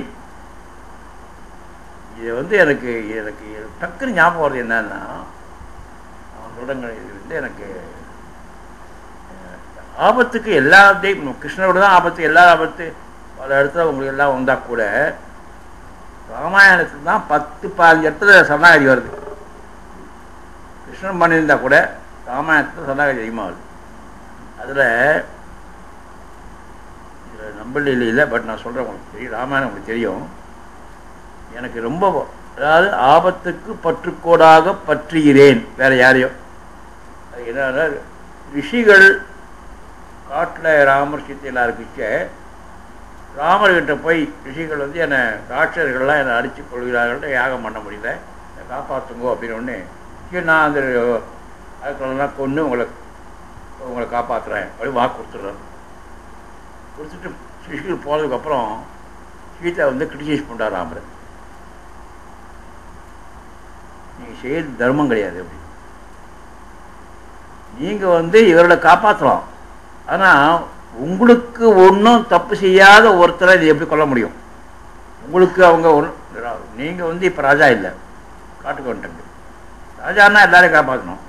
நீங்கள் ஒரு சாதாரண, உங்களுக்கு யார் என்ன தப்பு செஞ்சாலும் நீங்கள் அவருக்கு தண்டனை தரலாம், தடுக்கலாம், எல்லாம் செய்யலாம். நீங்கள் எப்படி அதை அரக்கர்களை கொள்ளலாம், உங்களுக்கு அவர் பகைவர்கள் இல்லையே அப்படின்னு சொல்கிறதுக்கு ராமருக்கு கோபம் வருது. கோபம்னா மைல்டு, ராமருடைய கோபம்னா நமக்கு மைல்டஸ்ட்டு ஃபார்ம் பண்ணுவோம், அதாவது ராமருக்கு மேக்ஸிமம் கோபம் வச்சுங்களேன். என்ன கோபம் வருதுன்னா, அவர் சீதையே அப்படியே கூட்டே சொல்கிறது. அந்த சான்ஸ்கிரிட்டில் வரதுக்கு டிரான்ஸ்லேஷன் அப்படியே வால்மீகி அமைச்சு ரொம்ப அழகாக இருக்குது. நான் வாக்கு கொடுத்துட்டேன், எனக்கு இப்போ வாக்கு தான் முக்கியம். நீ என்கிட்ட கோச்சின்னு எங்கே வேணால் போ, I don't care for you. சீத்தையை பார்த்து நான் அவனை கேர் பண்ண மாட்டேன்னு சொல்கிற இடம் அது ஒன்று தான் நான் நினைக்கிறேன் ராமாயணத்தில். நான் அவனை காலம் பண்ணி எங்கே போனாலும் பரவாயில்ல, என் கூடவே இருக்கான் லட்சுமணன், அவன் எனக்கு கோச்சின்னு போனாலும் ஐ டோன்ட் கேர். எனக்கு நான் அவர் கொடுத்த வாக்கு தான் முக்கியம். அதாவது ஆபத்தில் ஒருத்தர் ஆபத்து வந்தால் காப்பாற்றுறதுல ராமரை மிஞ்சி இந்த வேர்ட்ஸ் வேற எங்கேயுமே வந்துடுது. தன்னுடைய மனைவி மகாலட்சுமி விட்டுட்டு கூட பிறந்தவன் ஒய்வு காலமெல்லாம் உடனாய் மண்ணி இருக்குன்னு விட்டுட்டு இரண்டு வேண்டாம் எனக்கு. ஏன்னா ஆபத்தில் சொன்னால் காப்பாற்றுறேன். இந்த இடத்துல எதுக்கு ஞாபகம் போகிறதுன்னா, நான் சக்கரவர்த்தி திருமகனை அல்லது வேறு ஒருவரை ஆபத்துக்கு பற்றுக்கோடாக பற்றி இரேன் இருக்க மாட்டேன் அப்படின்றார. அது சரியான பொருத்தமாக இருக்கு. எனக்கு ஞாபகம் வருது. ராமர் ரைட் த்ரூ ஒரு ராமாயணத்தில் இது மாதிரி இன்னும் 5-6 இன்ஸ்டன்ஸ் வருது ராமாயணத்தில். அவருக்கு ஆபத்தில் காப்பாற்றுறது ஒன்று தான் இருக்கு, வேற ஒன்றுமே தோணாது. அது இது அதுக்காக தான் நான் போட்டிருக்கலாம் அப்படின்னு நினைக்கிறேன் ஆழ்வார் இந்த எழுதுறதுக்கு. ஏன்னா த்ரூட்ட கிருஷ்ணர் கிருஷ்ணர் கண்ணன் சொல்லிச்சே, ஆபத்து காப்பாற்றக்கூடிய பற்றுக்கோளாக சக்கரவர்த்தி திருமணி அல்லது வேறு யாரையும் பற்ற மாட்டேன்னு சொல்ல வேண்டிய அவசியம் இல்லை. அதில் துயரமோ பாருங்கோ, துயரமே என்று பாட்டு சொல்லா பாருங்கோ, துயரமே திரும்ப இன்ப விதைகளாய். அதுக்கு என்ன அர்த்தம்னா, துயரத்தையே தரக்கூடிய புண்ணிய பாப ரூபமான தர்மங்களை ஏவுகின்றவனாய்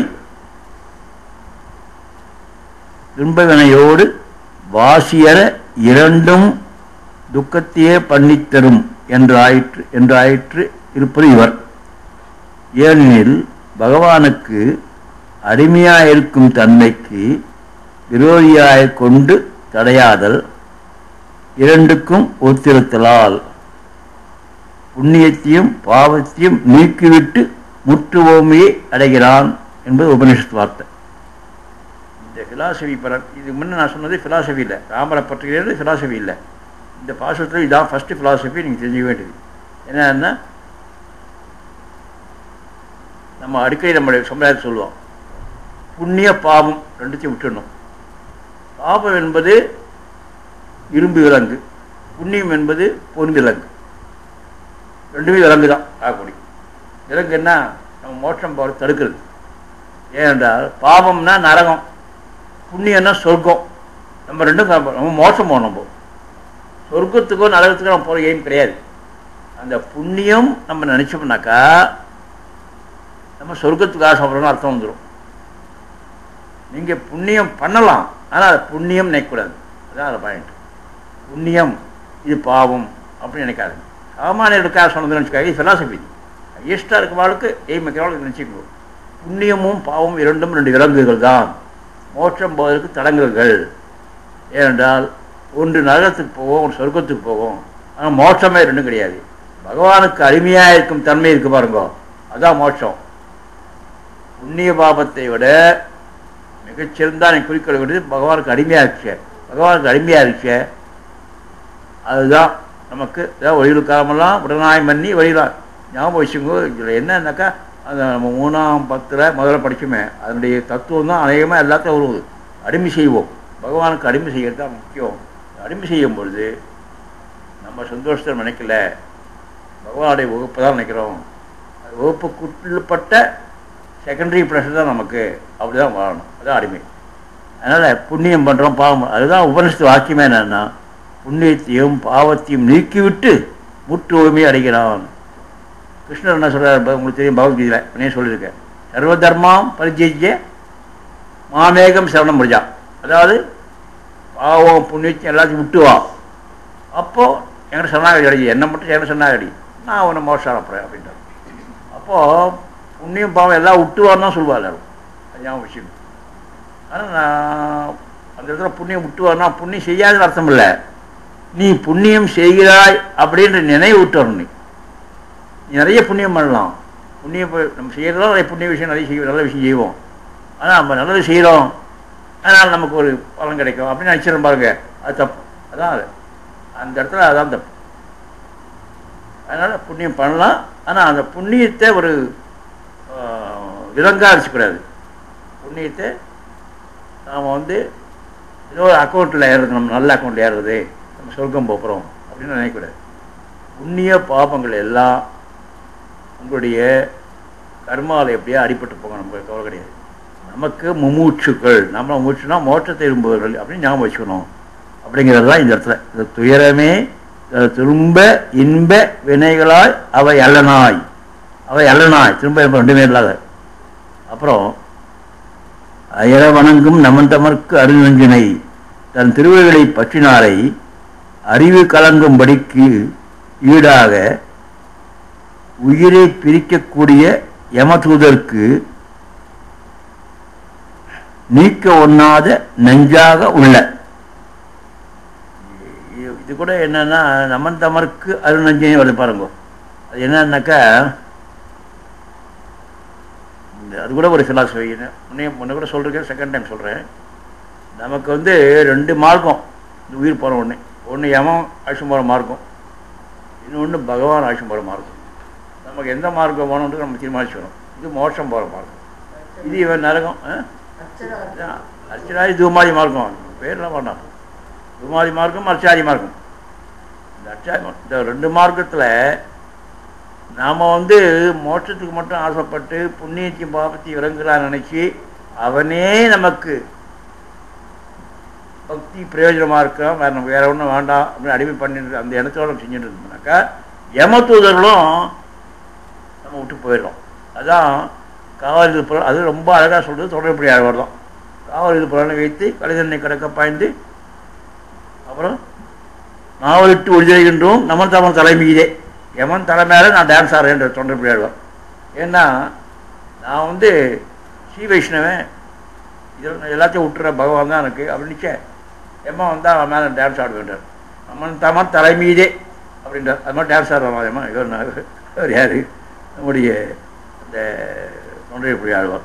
அது மாதிரி இந்த இடத்துல அவர் அதே பாயிண்ட்டை இங்கே வேறு மாதிரி சொல்கிறார். அவ்வளோதான். அதாவது யமதூதருக்கு நஞ்சு இது இந்த கைங்கி நம்ம பண்ணுறது. தயவதற்கு மகன் தன்னை அடுத்தது பாருங்க. இது ரொம்ப முக்கியம், எனக்கு தெரிஞ்சு ரொம்ப முக்கியம். தயவதற்கு மகன் தன்னையும் மகனைன்னு ஏன் சொல்ல, மகன் தன்னையும் ஏன் சொல்கிறார்? நம்மளே என்னென்னா எனக்கு பயிற்சி முடிச்சிடணும். யோகா சொல்கிற மாதிரி படிச்சா நிறைய இடத்துல எனக்கு பயிற்சி முடிச்ச மாதிரி ஆயிடுச்சு. அப்படியே உட்காந்துருக்கணும், அப்படியே யோசிச்சுட்டு இருப்பேன். ஏன்னா அதுக்கு அர்த்தங்கள் அவ்வளோ அர்த்தம் புரிஞ்சுக்கிறதுக்கு, நம்மளுடைய அர்த்தம் அது புரிஞ்சுக்கிறதுக்கு எனக்கு இது ஆக்சுவலாக எழுதுறதுக்கு ஒரு 5-10 நிமிஷம் ஆனால் அது புரிஞ்சுக்கிறதுக்கு ஒரு 1/2 மணி நேரம் இருக்குது. அப்புறம் சில இடத்துல வரைச்சேன். தசரதற்கு மகனையும் சொல்லாமல் ஏன் மகன் தன்னையும் சொல்கிறதுக்கு ஒரு பெரிய பேரதாக பதில்வார். இது பல இடத்துல அவங்களுக்கு பாதிச்சு காமிக்கல. இந்த இடத்துல ஒரு கால் பாருங்க என்கிறது, ஒரு கால் வெற்றிலை செருக்கிலே, இந்த வார்த்தையை பாருங்க, வெற்றிலை செருக்கு, வெற்றிலை செருக்கிலே அப்படின்னு அதில் நம்பல. வெற்றிலை செருக்குன்னா என்ன அர்த்தம்னா வெற்றிலை தின்னும்போது உண்டாகும் செருக்கு. வெற்றிலை தின்றது அந்த காலத்தில் ரொம்ப சாதாரணம். வெற்றிலை தின்னது ரொம்ப சந்தோஷமாக அப்படி சாப்பிடுவோம். வெற்றிலை பார்ப்போம். வெற்றிலை செருக்கிலேன்னா வெற்றிலை தின்னும்போது உண்டாகும் செருக்கு. செருக்கு நமக்கு அப்பா ரொம்ப சந்தோஷமாக இருக்கணும், ஒரு அது செருக்கு, அது ஒரு அகங்காரம் வருது. ஆனால் வெற்றிலைன்னா என்ன அர்த்தம்னா சிற்றின்பத்துக்கு அர்த்தம். Particularly sexual pressures. அவள் என்ன சொன்னால் அதுக்கெல்லாம் வச்சு வெற்றிலைன்னு யூஸ் பண்ணுவாள்.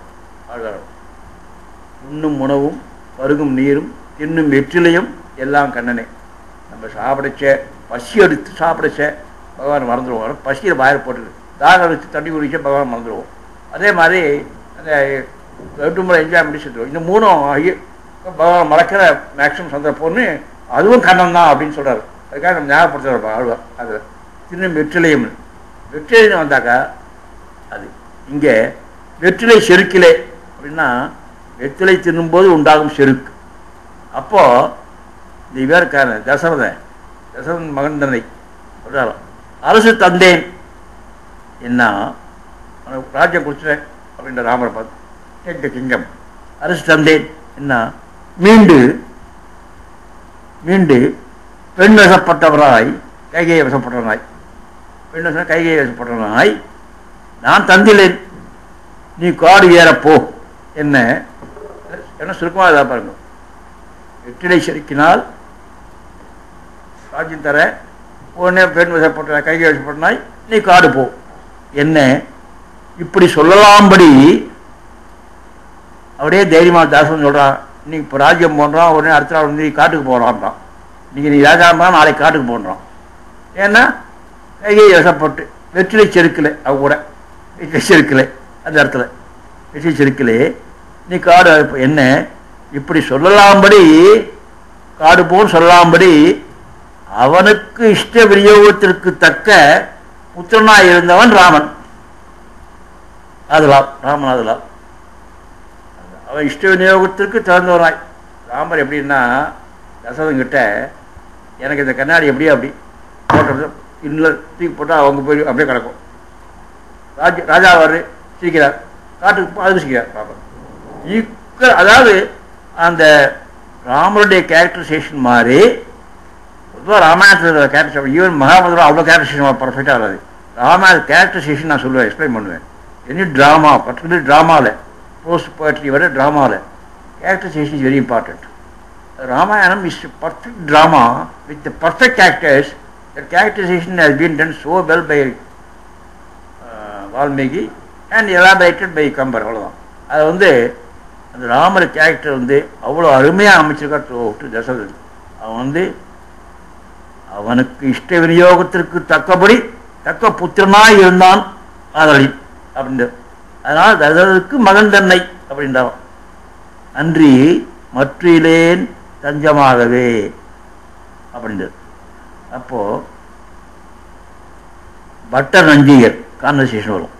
பட்டர் நஞ்சிகர்னா அவங்களுக்கு தெரியும். பட்டர்ன்றவர் கோரத்தாளனுடைய பிள்ளை, பட்டருடைய சிஷ்யர் நஞ்சிகர், அதான் நம்பிள்ளைக்கு ஆச்சாரிய நஞ்சிகர். இவர் தஞ்சமாக பற்றியுள்ளது நினைப்பது, அதாவது சக்கரவர்த்தி திருமகனையே. இந்த பட்டர் எதுக்கிட்டால் சக்கரவர்த்தி திருமகன் சொல்லுவாராம், இவர் வெரி பார்ஷியல் டுவர்ட்ஸ் ராமர் அப்படின்னு சொல்லி சிஷ்யாலாம் சொல்லிட்டு போனோம். அவர் இப்போ தான் எனக்கு ராமலாம் சொல்லுங்களா, வேறு கிருஷ்ணன் சொல்ல மாட்டாங்களா அப்படின்னு கேட்பாங்க. அவர் அங்கே இதில் காலட்சேபத்தில் எம்பெருமானார் திருவாராதனை பண்ணும்போது அது நமக்கு ஏற்கனவே என்னோடய புக்கில் இருக்கு, உங்களுக்கு தெரியும்.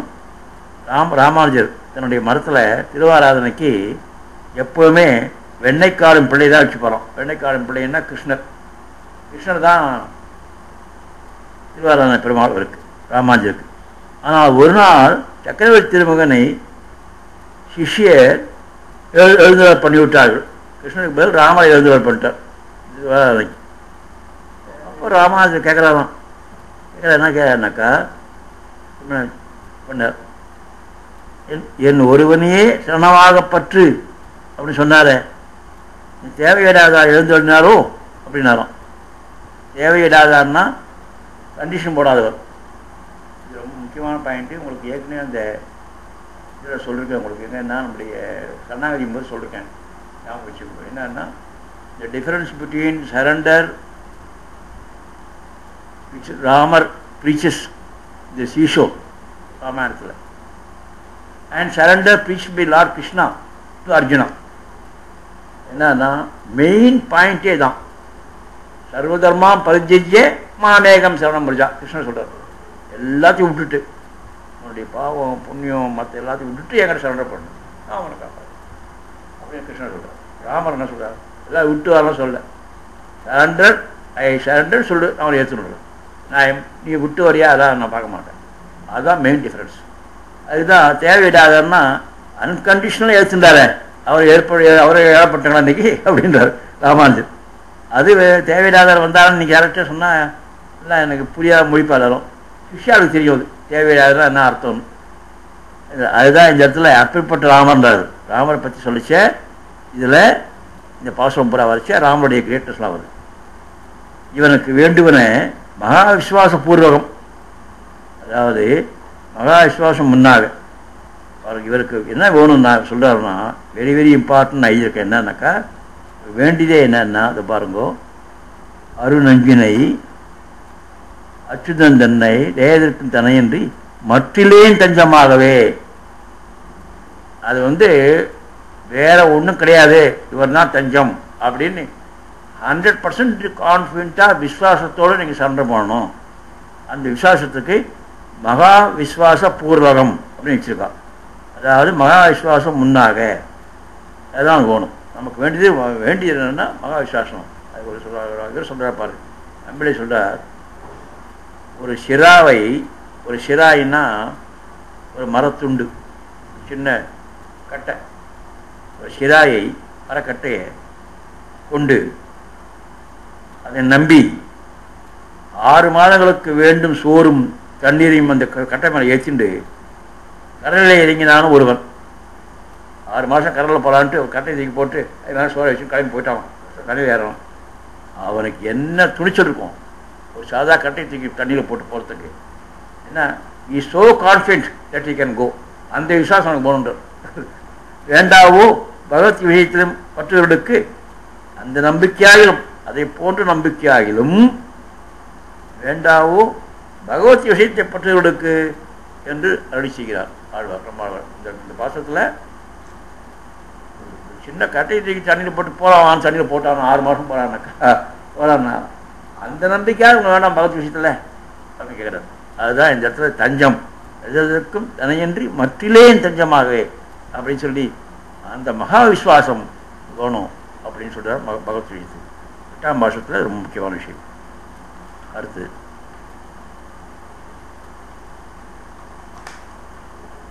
நீங்கள் இந்த ஒரிஜினல் புக்கை ஒரிஜினல் நம்பிள் இதை டைம் இருக்கு இப்போ இல்லை இப்போ லைஃப்பில் எப்போ படித்து பாருங்க நிதானமாக. இதோட நானே நிறைய இருக்கேன், நிறைய இருக்குது இதில் இதுலேயும் நிறைய இருக்குது. நிதானம் வாசிக்கணும், அவள் வேகமாக வாசிக்க முடியாது. தஞ்சமாகிய தந்தை தாயோடு தானுமாய் அவை அல்லனாய் எஞ்சல் இல் அமரக்குல முதல் மூவர் தம்முள்ளும் ஆதியை அஞ்சி நீர் உலகத்திலுள்ளீர்கள் அவன் இவன் என்று கூறியின் நெஞ்சினால் நினைப்பான் எவன் அவன் ஆகும் நீர்கடல் பண்ணனே. இதெல்லாம் இந்த பாசம் இருக்க கொஞ்சம் கொஞ்சம் எனக்கு ஞாபகப்படுது. எனக்கு என்ன வருதுன்னா வேங்கடத்துறைவாருக்கு நம்மளெல்லாம் கடமை சுமந்தார்களுக்கே வந்து ஞாபகம் இருக்கா? வேங்கடத்துறைவாருக்கு கோயிலுக்காமெல்லாம் பாசத்தில் 6ஆம் பாசத்தில் நம என்னதுக்கு அர்த்தம் ஒரு பாசம் சொன்னேன், ரொம்ப கஷ்டமான பாசம்னு சொன்னேன். அதே மாதிரி இது மாதிரி 1-2 வார்த்தை சின்ன வார்த்தையை போட்டு அந்த வார்த்தை பெரிய அர்த்தமாக இருக்கும். அது மாதிரி அமைச்சர் ஆழ்வார் அதை கொஞ்சம் விளக்கி அது வேண்டுங்க நம்ம நம்பிள்ளை. இதில் அவன் இவன் என்று கூழியன் மின் ஐயப்படுதல், கூழியன் மின்னா சந்தேகப்படுறது, அவனா இவனா அப்படின்னு நெஞ்சினான் நினைப்பான் எவன் அவனாகும் நிற்கிற வண்ணனே. இதை வந்து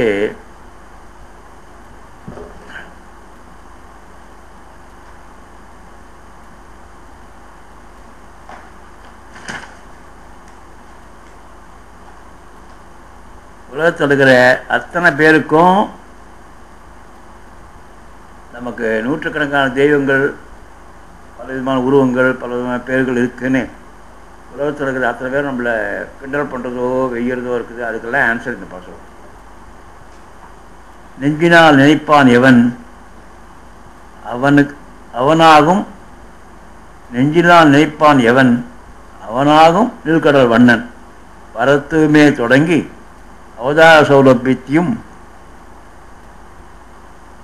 உத்தேசித்து பற்றுங்கோல் என்றீர்.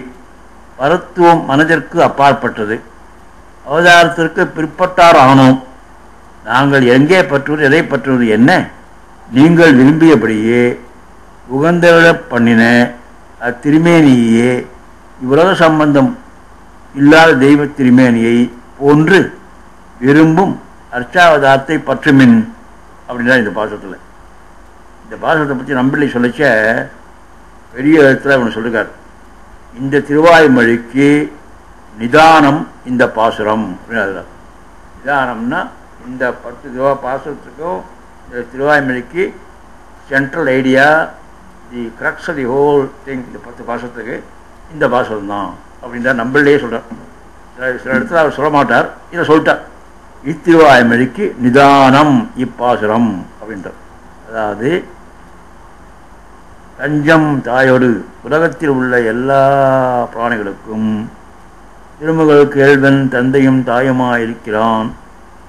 பாரதம் எல்லா ஆத்மாக்களுக்கும் அது தன்னிலும் விழவுக்கும் கண்ணநீர் பாய வேண்டாத தந்தையாயிருப்பான், நித்தியனாயிருக்கான், அச்சுதனாக இருக்கான். தஞ்சமாகிய தந்தை, தஞ்சமாகிய தாய், தந்தையாகி தான். ஒரு பெரிய பாயிண்ட் இருக்கு, அது இதுக்கு அவசியம் இல்லை, பார்க்கணும்.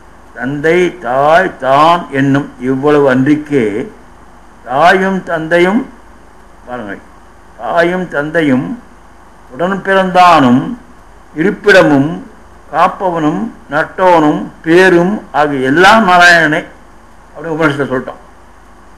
தாய் தந்தை தான் 3 ஓடு நமக்கெல்லாம் சொல்கிறார். தந்தை தாய் தான், நானும் கூட இருக்கணும், இல்லைன்னா 3 பேர் சேர்ந்த தாய் தந்தை நான். ஆனால் உபநிஷத்துலாம் சொல்கிறான் தாயும் தந்தையும் உடன் பிறந்தானும் இருப்பிடம் தாய் எல்லாமே நாராயணன் தான். அதாவது கேசவன் எல்லா லாபத்தின் பொருட்டு இதுக்கு அதுக்கு பார்க்காதவங்க. கேசவன் சொன்னாலே அது எல்லாமே அடங்கிடுது. எல்லாம் தாயோ தந்தையோ எல்லா லாபமும் கேசவன் அடங்கி, கேசவன் வார்த்தை அடங்கிடும் அப்படின்னு உபநிஷத்தில் சொல்கிறான். இப்போது மூவர்தாம் தியானிக்கின்ற காரணப்பொருளை மூவர்தாம் முள்ளும் ஆதியைன்னு வருது பாருங்க. இதில் அதாவது மூவர்னா 3 மூர்த்திகளும். அஞ்சின்னா கிட்ட போமோ, அவர்கிட்ட போக முடியுமான்ற பயம் அது இல்லாமல் அவன் இவன் என்று இதான் முக்கியம். நீங்கள் பார்க்க வேண்டியது அவன் இவன் என்று கூழேன் மின்.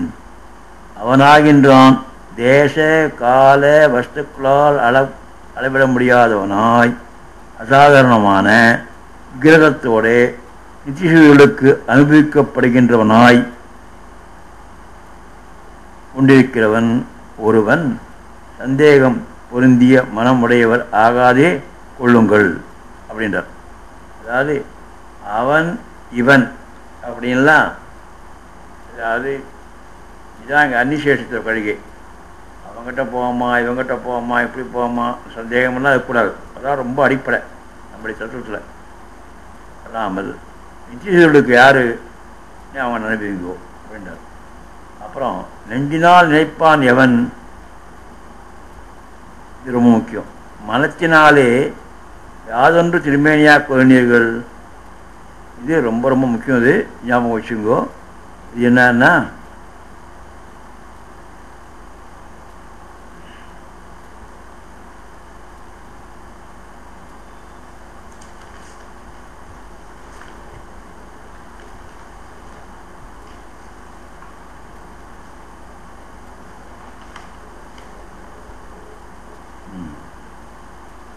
நெஞ்சினால் நினைப்பான்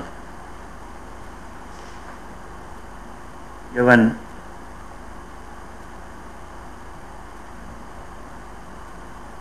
மனத்தினாலே யாதொன்றை திருமேனியாக போயினீர்கள்.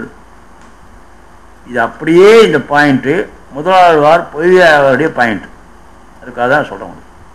பொய்கை ஆழ்வார் ஒரு பாசனம் அமைச்சிருக்கார், அது ரொம்ப ஃபேமஸ். அதனுடைய மீனிங் தான் இங்கேயும். அதாவது தமர் உகந்தது எவ்வுருவும் அவ்வுருவும் தானே, தமர் உகந்தது எப்பேர் மற்ற அப்பேர், தமர் உகந்து எவ்வண்ணம் சிந்தித்து இமையாதிருப்பதோ அவ்வண்ணம் ஆழியானாம். இது தான் இந்த பாசத்துக்கும் இந்த பாசத்துக்கும் இருக்கிற ஒற்றுமை. என்னன்னா எந்த பெயரோட நினச்சிக்கோ, எந்த உருவத்தோட நினச்சிக்கோ, அவ்வண்ணம் இருப்பான் ஆழியான். பல பேர்கள் பல ஊர்கள் இருந்தால் கூட நீ எந்த பெரியா நினச்சிக்கோ, எந்த எந்த உருவமாக நினச்சிக்கோ, ஆழியான்னா நாராயணன் அப்படி வந்துடுவோம். பேரு ஊர் உருவம் அதெல்லாம் தாண்டினவன். இது எந்த உலகத்தில் எந்த தத்துவத்தோட பெரிய தத்துவது. ஏன்னா அவன் என்ன ஐடல் வர்ஷிப்பர். ஐடல் வர்ஷிப்பர் என்ன? Idol worshipper means I will worship anything. Western ஃபிலாசபிக்கு யாரும் ரெக்கக்னைஸ் பண்ணி எழுதுறான். என்ன கிரேட், கல்லையும் மண்ணையும் மரத்தையும் வழங்குறான்னு பார்த்தா பாம்பையும் மரத்தையும், பாம்பு மரம் செடி கொடி பசு ஆயுதங்கள்லாம் வச்சு பூஜை பண்ணுறாங்க. ஆயுத பூஜை எல்லாமே பண்ணுறாங்க அவங்க. தட் மீன்ஸ் இதான் உண்மையான பக்தி. எனிதிங் இஸ் பிரம்மம். நமக்கு எல்லாமே பிரம்மந்தான், எல்லாம் பகவான் தான். ஆனால் நமக்கு விக்கிரக ரூபமாக வணங்கிச்ச நமக்கு அவ்வளவு குணங்களும் ஒன்றா சேர்ந்து வருதுக்காக விக்கிரக ரூபமாக வணங்கி நம்ம செய்கிறோம். அந்த விக்கிரகமாக வளைச்ச நூற்றுக்கணக்கான உருவங்கள் எல்லா இடத்துல இருக்குது, நூற்றுக்கணக்கான பேர்கள் இருக்குது. தமர் உகந்த பேர், நமக்கு எந்த உகந்த பேர் உகப்போ, எந்த பேர் எந்த உருவம் உகப்போ அந்த உகப்புல ஆழியான் வந்து நிற்பான், அவங்க எதிர வந்து நிற்பான். தவம் நினைச்ச அந்த காலத்தில் ரிஷிகளும் அரக்கர்கள், ரிஷிகளும் பண்ணுவோம் அரக்கர்களும் பண்ணுவோம். பெருமாள் எதிர வந்தாருன்னா எந்த உருவத்தில் நினைச்சாலும் அந்த உருவத்தை வந்து நிற்பார். அதுதான் முக்கியம். அது ஆகவே நம்ம உருவத்தை வணங்கணும்னா இந்த உருவம் தவிர மற்ற உருவம் நமக்கு வேண்டாம்னு அர்த்தம் இல்லை. நம்ம உகந்த உருவம்னா அதான் அர்த்தம். இதில் இந்த பாசத்துக்கு இதில் இப்போ பார்ப்போம். முதலாளர் பார்த்தோம் இல்லையா, இவர் என்ன சொல்ற பார்ப்போம். மனத்தினாலே யாதொன்ற திருமையா கொனைகள் பேஜ் 222. அதை அப்படியே என்னால் வாசிக்க முடியாது, ஆனால் அது ரொம்ப நீங்கள் அதை நோட் பண்ணி வச்சு அதை வாசிக்கணும். நீங்கள் வெரி இம்பார்ட்டன் போட்டிருக்கேன். அதை மட்டும் நான் இப்போ ஒரு பேரை மட்டும் நான் வாசிக்கிறேன். எவன் மனத்தினாலே யாதொன்றை திருமேனியா கொவினீர்கள் இவர்கள் வண்ணன் அவனாகும். அதாவது அளவிட முடியாத பெருமையுடைய சர்வேஸ்வரன் அதனையே தனக்கு அசாதாரண விக்கிரகமாக கொண்டு விரும்பும். நீங்க நினைக்கிற உருவம் என்னவோ அதையே தன் அசாதாரண விக்கிரகமாக மாற்றிடுவான் பெருமாள். அதுக்கு ஒன்று எதிராக பாருங்க, உபநிஷத்தில் வருது. பிராமணர்கள் அக்னியில் பார்க்கிறார்கள் பகவானை, யோகிகள் இருதயத்தில் பார்க்கிறார்கள், அறிவில்லாதவர்கள் பிம்பங்களிலே பார்க்கிறார்கள், சமமாக பார்க்கும் ஞானிகள் எங்கும் பார்க்கிறார்கள் என்று ரிஷிகளைப் போலே தம் மாயா சொல்ல மாட்டாமையாலே தம் வாயால் சொல்ல வேண்டான்னு இப்படிதான் ரிஷிகள் சொல்லியிருக்கான். ஆனால் அதை நான் சொல்ல மாட்டேன், ஆழ்வார் சார் நான் சொல்ல மாட்டேன்ட்டு அவன் இவன் சொல்லிடுறார். அவன் இவனுக்கு அர்த்தம் இது அர்த்தம். அவன் எப்படி செய்யப்பான், இவன் எப்படி செய்யப்பான், அதெல்லாம் நான் சொல்லப்பா, அவன் இவன் சொல்லிடுறேன் அப்படிங்கிறது. இதுதான் இந்த இதில் பாசம். இதில் வேற பொண்ணு இருக்குது, அதையும் சொல்லிடுறேன் உங்களுக்கு. அறிவில்லாதவர்கள் பிம்பங்கள் எல்லாம் அது அறிவிலிகள் தான் கோவிலுக்கு போகிறா விக்கிரகம் செய்கிறா அப்படின்னு ஒருத்தர் உபன்யாசத்தில் சொன்னார். அது ஒரு ஸ்லோகம், இந்த ஸ்லோகம் தான் இருக்கும்னு நினைக்கிறேன் சொல்லிருக்காரு. அது அறிவிலி, அதுக்கு வேற ஒருத்தர் இன்டர்பிரேஷன் கொடுத்துருக்காரு. அறிவிலிகளும் போகிறார்கள், கோவிலுக்கு போகிறதுல எல்லாரும் போகிறாங்க, அறிவிலிகளும் போகிறார்கள் அப்படின்ற அர்த்தம் தான் ஸ்லோகம் அமைஞ்சிருக்கு அப்படின்னு ஒரு இன்டர்பிரேஷன் கொடுத்துருக்காங்க. நமக்கு இப்போ அந்த விசாரம் வேண்டாம், ஏன்னா இன்டர்னல் டிஸ்கஷன் அது. ஆனால் இவன் என்ன சொல்றாருன்னா, இந்த இடத்துல ஆழ்வார் வந்து அவன் இவன் சொல்லிட்டார். ஏன்னா எவனே எப்படி செய்கிறாயா, நெருப்பு செய்கிறான் செய்கிறான், நீ என்ன நினைக்கிறியோ நெஞ்சினால் நினைப்பான் எவன் அவனே இழுக்கிற வண்ணன் ஆகும். ஒரே லைன், நெஞ்சினால் நினைப்பான் எவன் நீ எவனை நினைக்கிறியோ அவன் தான் இருக்கிற வண்ணன். ஓ என்று கொண்டு கூட்டி அங்குத்தைக்கு புகந்தொழில் நிலத்தை விபூதியாக நினையாதே இங்குத்தைக்கு அவ்விடத்தை விபூதியாக நினையுங்கோள் என்று படிப்பற ஆண்டான். ஆண்டான்னா முதலே ஆண்டான்.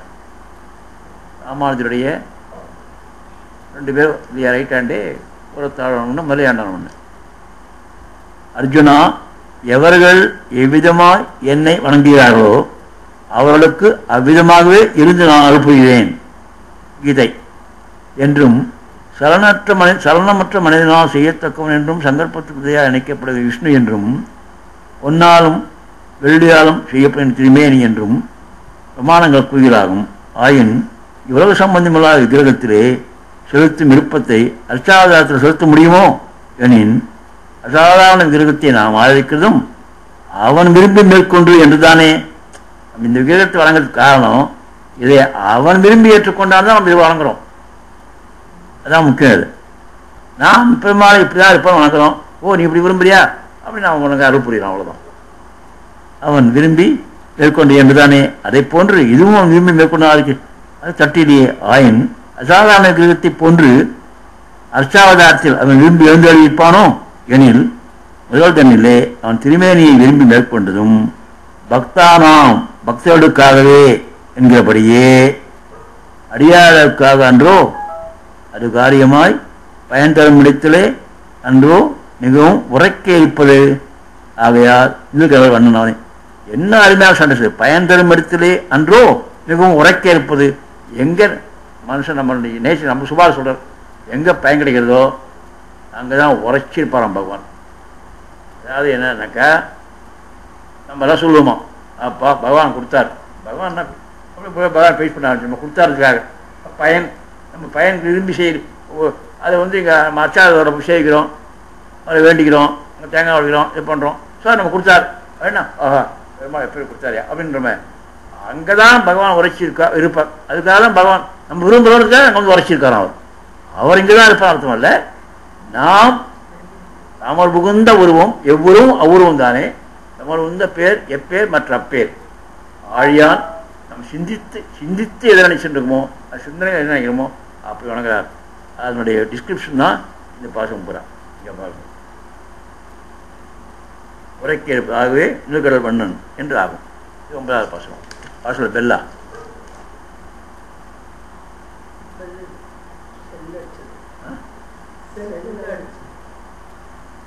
அப்புறம் 10வது பாசம்.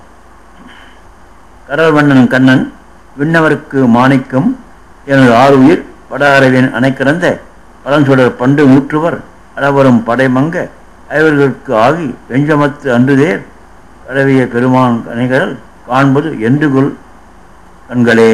இதான் கடைசியில் என்ன செஞ்சிட்டாருன்னா, கடைசியில் இவர்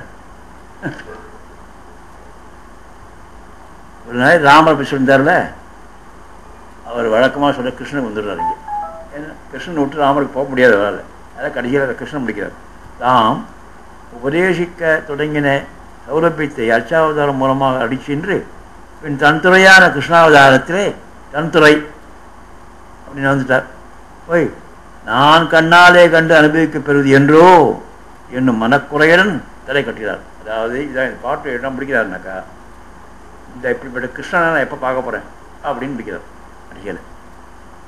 ஏன்னா அவர் ஆரம்பிச்சு எப்படி ஆரம்பித்தார்னா சௌலபியத்தில் ஞாபகம் இருக்கு உங்களுக்கு. சௌலபியம் சௌலபியம் முடிவு. சௌலபியம்னா எளிமை. எங்கே ஆரம்பித்தார்?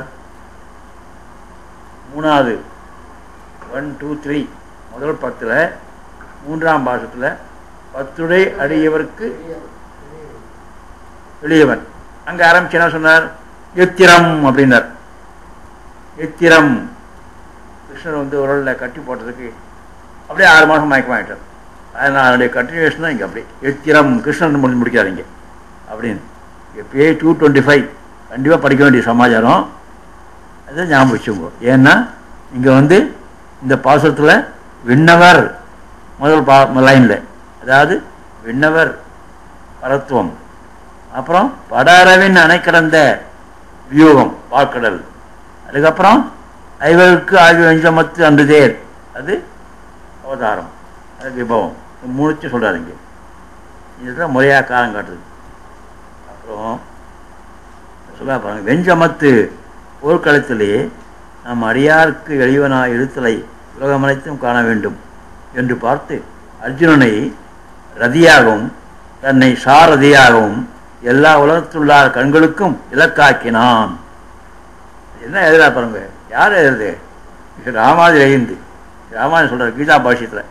கீதா பாஷ்யத்தில் இந்த வார்த்தை எப்படி போடுறாரு பாருங்க. அர்ஜுனனை ரதியாகவும் தன்னை சாரதியாகவும் எல்லா உலகத்தால் கண்களுக்கும் இலக்காக்கினான் பகவான் அப்படின்றது. எதுக்காகன்னா நாம் அடியாருக்கு எளியவனாய் இருத்தலை உலகனைத்தும் காண வேண்டும். அதுக்காக பாரு, ஒரு அர்ஜுனனுக்கு அடியார், சரி அவனுக்காக நான் ஓட்டுறேன், வண்டி ஓட்டுறேன், குதிரை ஓட்டுறேன். இல்லை கிருஷ்ணன் வந்து குதிரை ஓட்டுறா, அது குதிரை என்ன? ஏன்னா அடியாருக்காக நான் ஓட்டுறேன், அவ்வளோதான். அடியாருக்காக எல்லா மாக்கோல் எடுத்துடும். ஞாபகம் இருக்கா? எல்லா மாக்கோல் எடுத்து யாரையும் கொல்ல மாட்டேன், சாட்டை எடுத்துக்கிறேன், சாட்டையை மட்டும் எடுத்துக்கிறேன் அப்படின்னு சொல்லி எல்லாரையும் கொண்டாடும். அடுத்து வரி வரும். எல்லா மாக்கோல் எடுத்து 2 பக்கமும் எல்லாரையும் கொண்டு கடைசியில் 5 பாண்டவனும் அந்த பக்கம் 2 பேரும் 7 பேர் தான் மீந்தான். மீதம் செத்து போட்டான். அவன் சொன்னது என்ன? நான் யாரையும் கொல்ல மாட்டேன், ஆயுதம் எடுக்க மாட்டேன், ராதியாக சாரதியாக இருக்கேன். ஆக்சுவலாக ஈஸியாக எவ்ரிதிங் இந்த மகாபாரதம். அதான் இந்த இடத்துல அதே தான் சொல்ல இருந்தது. கொல்லா மாக்கோல் எடுத்ததுக்கு அதே மாதிரி ரதியாகவும் சாரதியாகவும். அப்புறம் ஏற்கடவிய பெருமான் கனி கடல் சேனா துடியும். பாருங்க, சேனா துடியும் என்ன அருமையாக சொல்லிக்கா பாருங்க. சேனா துடியும் உழவு கோலும் சிறுவாய் கயிறும் தேருக்கு கீழே நாற்றின திருவடிகளும் அவருடைய பகவான் திருவடிகள் என்ன அருமையாக இருப்பார். அது திருவடிகளிலே சாத்தின சிறு சதங்கையுமாய் சாரதி வேஷத்தோடு நின்ற போதை திருவடிகளிலே ஆபரணத்தின் ஒலி செழிப்படவும் அவ்வழகை காணவும் காணும் ஆசை வந்திருத்தனுக்கு அந்த கண்களை காண்பது என்றுகளோ அப்படின்னு பிடிக்கிறார். அந்த பாரத்தில் தேரில் இப்படி தான் இருந்து காலில் சங்கப்பட்டு இருந்தியே அது உன்னை பார்க்க நேராக பார்க்கணும்னு ஆசைப்பட்றேன் அப்படின்னு ஆழ்வார் கேட்குச்சா நேராக வாயாண்டார் பகவானை பார்த்து. இக்கண்கள் அடிப்படுவது எப்போதோ இந்த கண்கள் அடிப்படுவதுன்னா திருவடிகளிலே படுவதுன்னு அர்த்தம். அடிப்படுவது நம்ம அடிப்படுறதுக்கு அர்த்தம் இல்லை, அடிப்படுவது திருவடியே என் கண்ணில் படுறது எப்போது இவை முடிய பட்டினி விட்டே போந்தவை இப்பட்டினி விடக்கிடவது என்றோ அவ்வடிவை காண வேண்டும் என்று விடாய்த்த கண்கள் காணப்பெறுவது என்றோ அப்படின்னு சொல்லி இது 10 பாசம் தலை கட்டுறார். அடிக்கல பலன் பாசுரம் 11வது.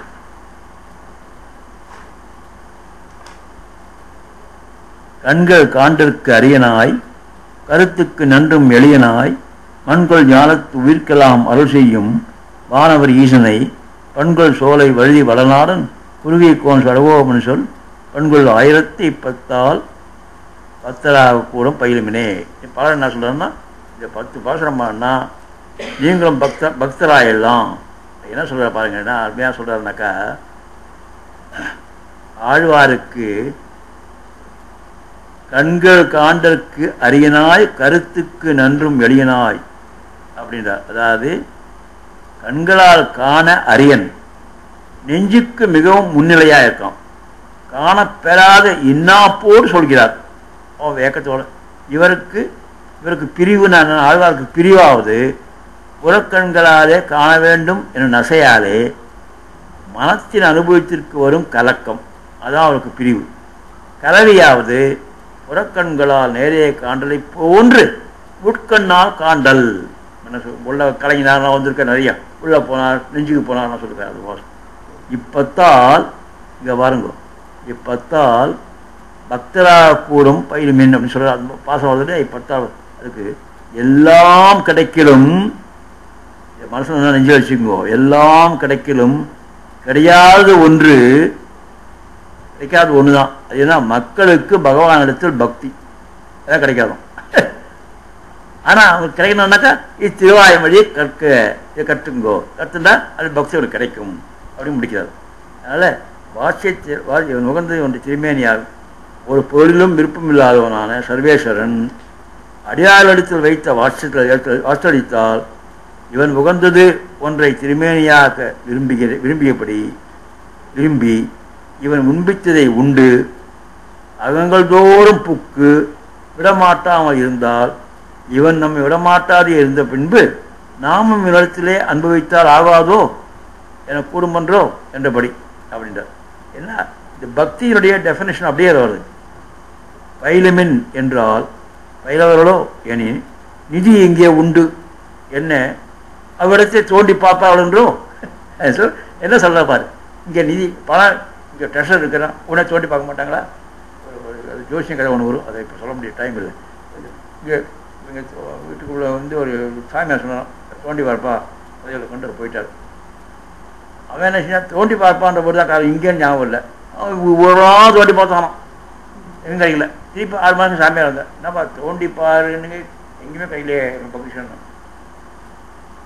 ஏன் கார் வாங்கிக்கப்பா இங்கே தோண்டி பாருன்னா சொன்னானே இது நிற்கிற இடத்துல இது நிற்கிற தோண்டியான் அதனால தோண்டலையான் நாங்கள் டெண்டர் கடிச்சிட்டோம். அதனால் இங்கேருந்து வார்த்தையை விட்டான் தோண்டி போதும் எங்கள் வந்து தோண்டியிருக்கான். அது என்ன அது இருக்கா சொல்கிறதுனாக்கா நம்ம உலகத்துலலாம் போய் எல்லா புக்ஸும் படித்து எல்லா ட்ரெஸ்ஸையும் எடுத்து இது பெஸ்ட்டு அது பெஸ்ட்டுன்னு சொல்கிறோம். நம்ம காலங்கீழே இந்த ட்ரெஸ்ஸில் இருக்குது திருவாய்மொழி எத்தனை பேர் வாய்ச்சிருக்கான். ஏன்னா அங்கே மில்டன் எஸ்டேட் பேரடைஸ் லாஸ்ட் எல்லாம் அப்படியே மெக்காலிஸ் எஜுகேஷனில் இந்தியாவில் பூச்சிருந்ததான். ஏன்டா இங்கிலீஷ் எஜுகேஷன் இந்தியாவில் பூச்சினா அந்த சாக்குதான் கொஞ்சம் பைபிள் படிப்பான் இல்லையா அப்படின்னு அவன் சொல்லுவான். பைபிளை பரப்புறதுக்காக இங்கிலீஷ் எஜுகேஷனை கொண்டு வந்த இந்தியாவுக்கு அப்படின்னு. அதனால் நாம் என்ன செஞ்சோம் உலகத்தில் எதுக்கு எடுத்தாலும் இங்கே ஷேக்ஸ்பியரோ மில்டனோ அது இதோ கோட் பண்ணுவோம் மொழியை. எத்தனை பேருக்கு நம்மாழ்வாரில் இவ்வளோ ஃபிலாசபி இருக்குன்னு கோட் பண்ணுறதுக்கு தெரியும், தைரியம், துணிவு பக்தி எல்லாம் இருக்குது கிடையாது. அதுதான் இந்த இடத்துல இவர் சொல்றார், நிதி எங்கே உண்டு. அது மாதிரி பயிலுமின் முடிக்கிறா பாருங்க. பயிலுமின் அப்படின்றதுல பயிலுமின் என்றால் பயிலுவார்களோ, நீ நீ நீ பயிலுன்னு சொன்னா உடனே செய்வாருன்னா, நிதி இங்கே உண்டுன்னா உடனே தோண்டி பார்க்க மாட்டாங்களா? அது மாதிரி பயிலுமின்னு சொன்னால் பார்ப்பாங்க, அவன் பக்தி உண்டாகும் அப்படின்றார் ஆழ்வார். அதனால் பயிலுமின், ஏன்னா பயிலுமின் முடித்தாருன்னா அடுத்த 10 பாசத்தில் பயிலுன்னு சொல்கிற வழின்னு ஆரம்பிக்கும். ரொம்ப முக்கியமான 10 பாசம். ஆமாம், அதனால் இது அருமையான 10 பாசத்தை நம்ம அனுபவித்தோம். கொஞ்சம் அதிகமான நேரம் எடுத்துக்கிட்டேன். ஆழ்வார் எம்பெருமான் ஜீயத்திற்குள்ளே சரணம்.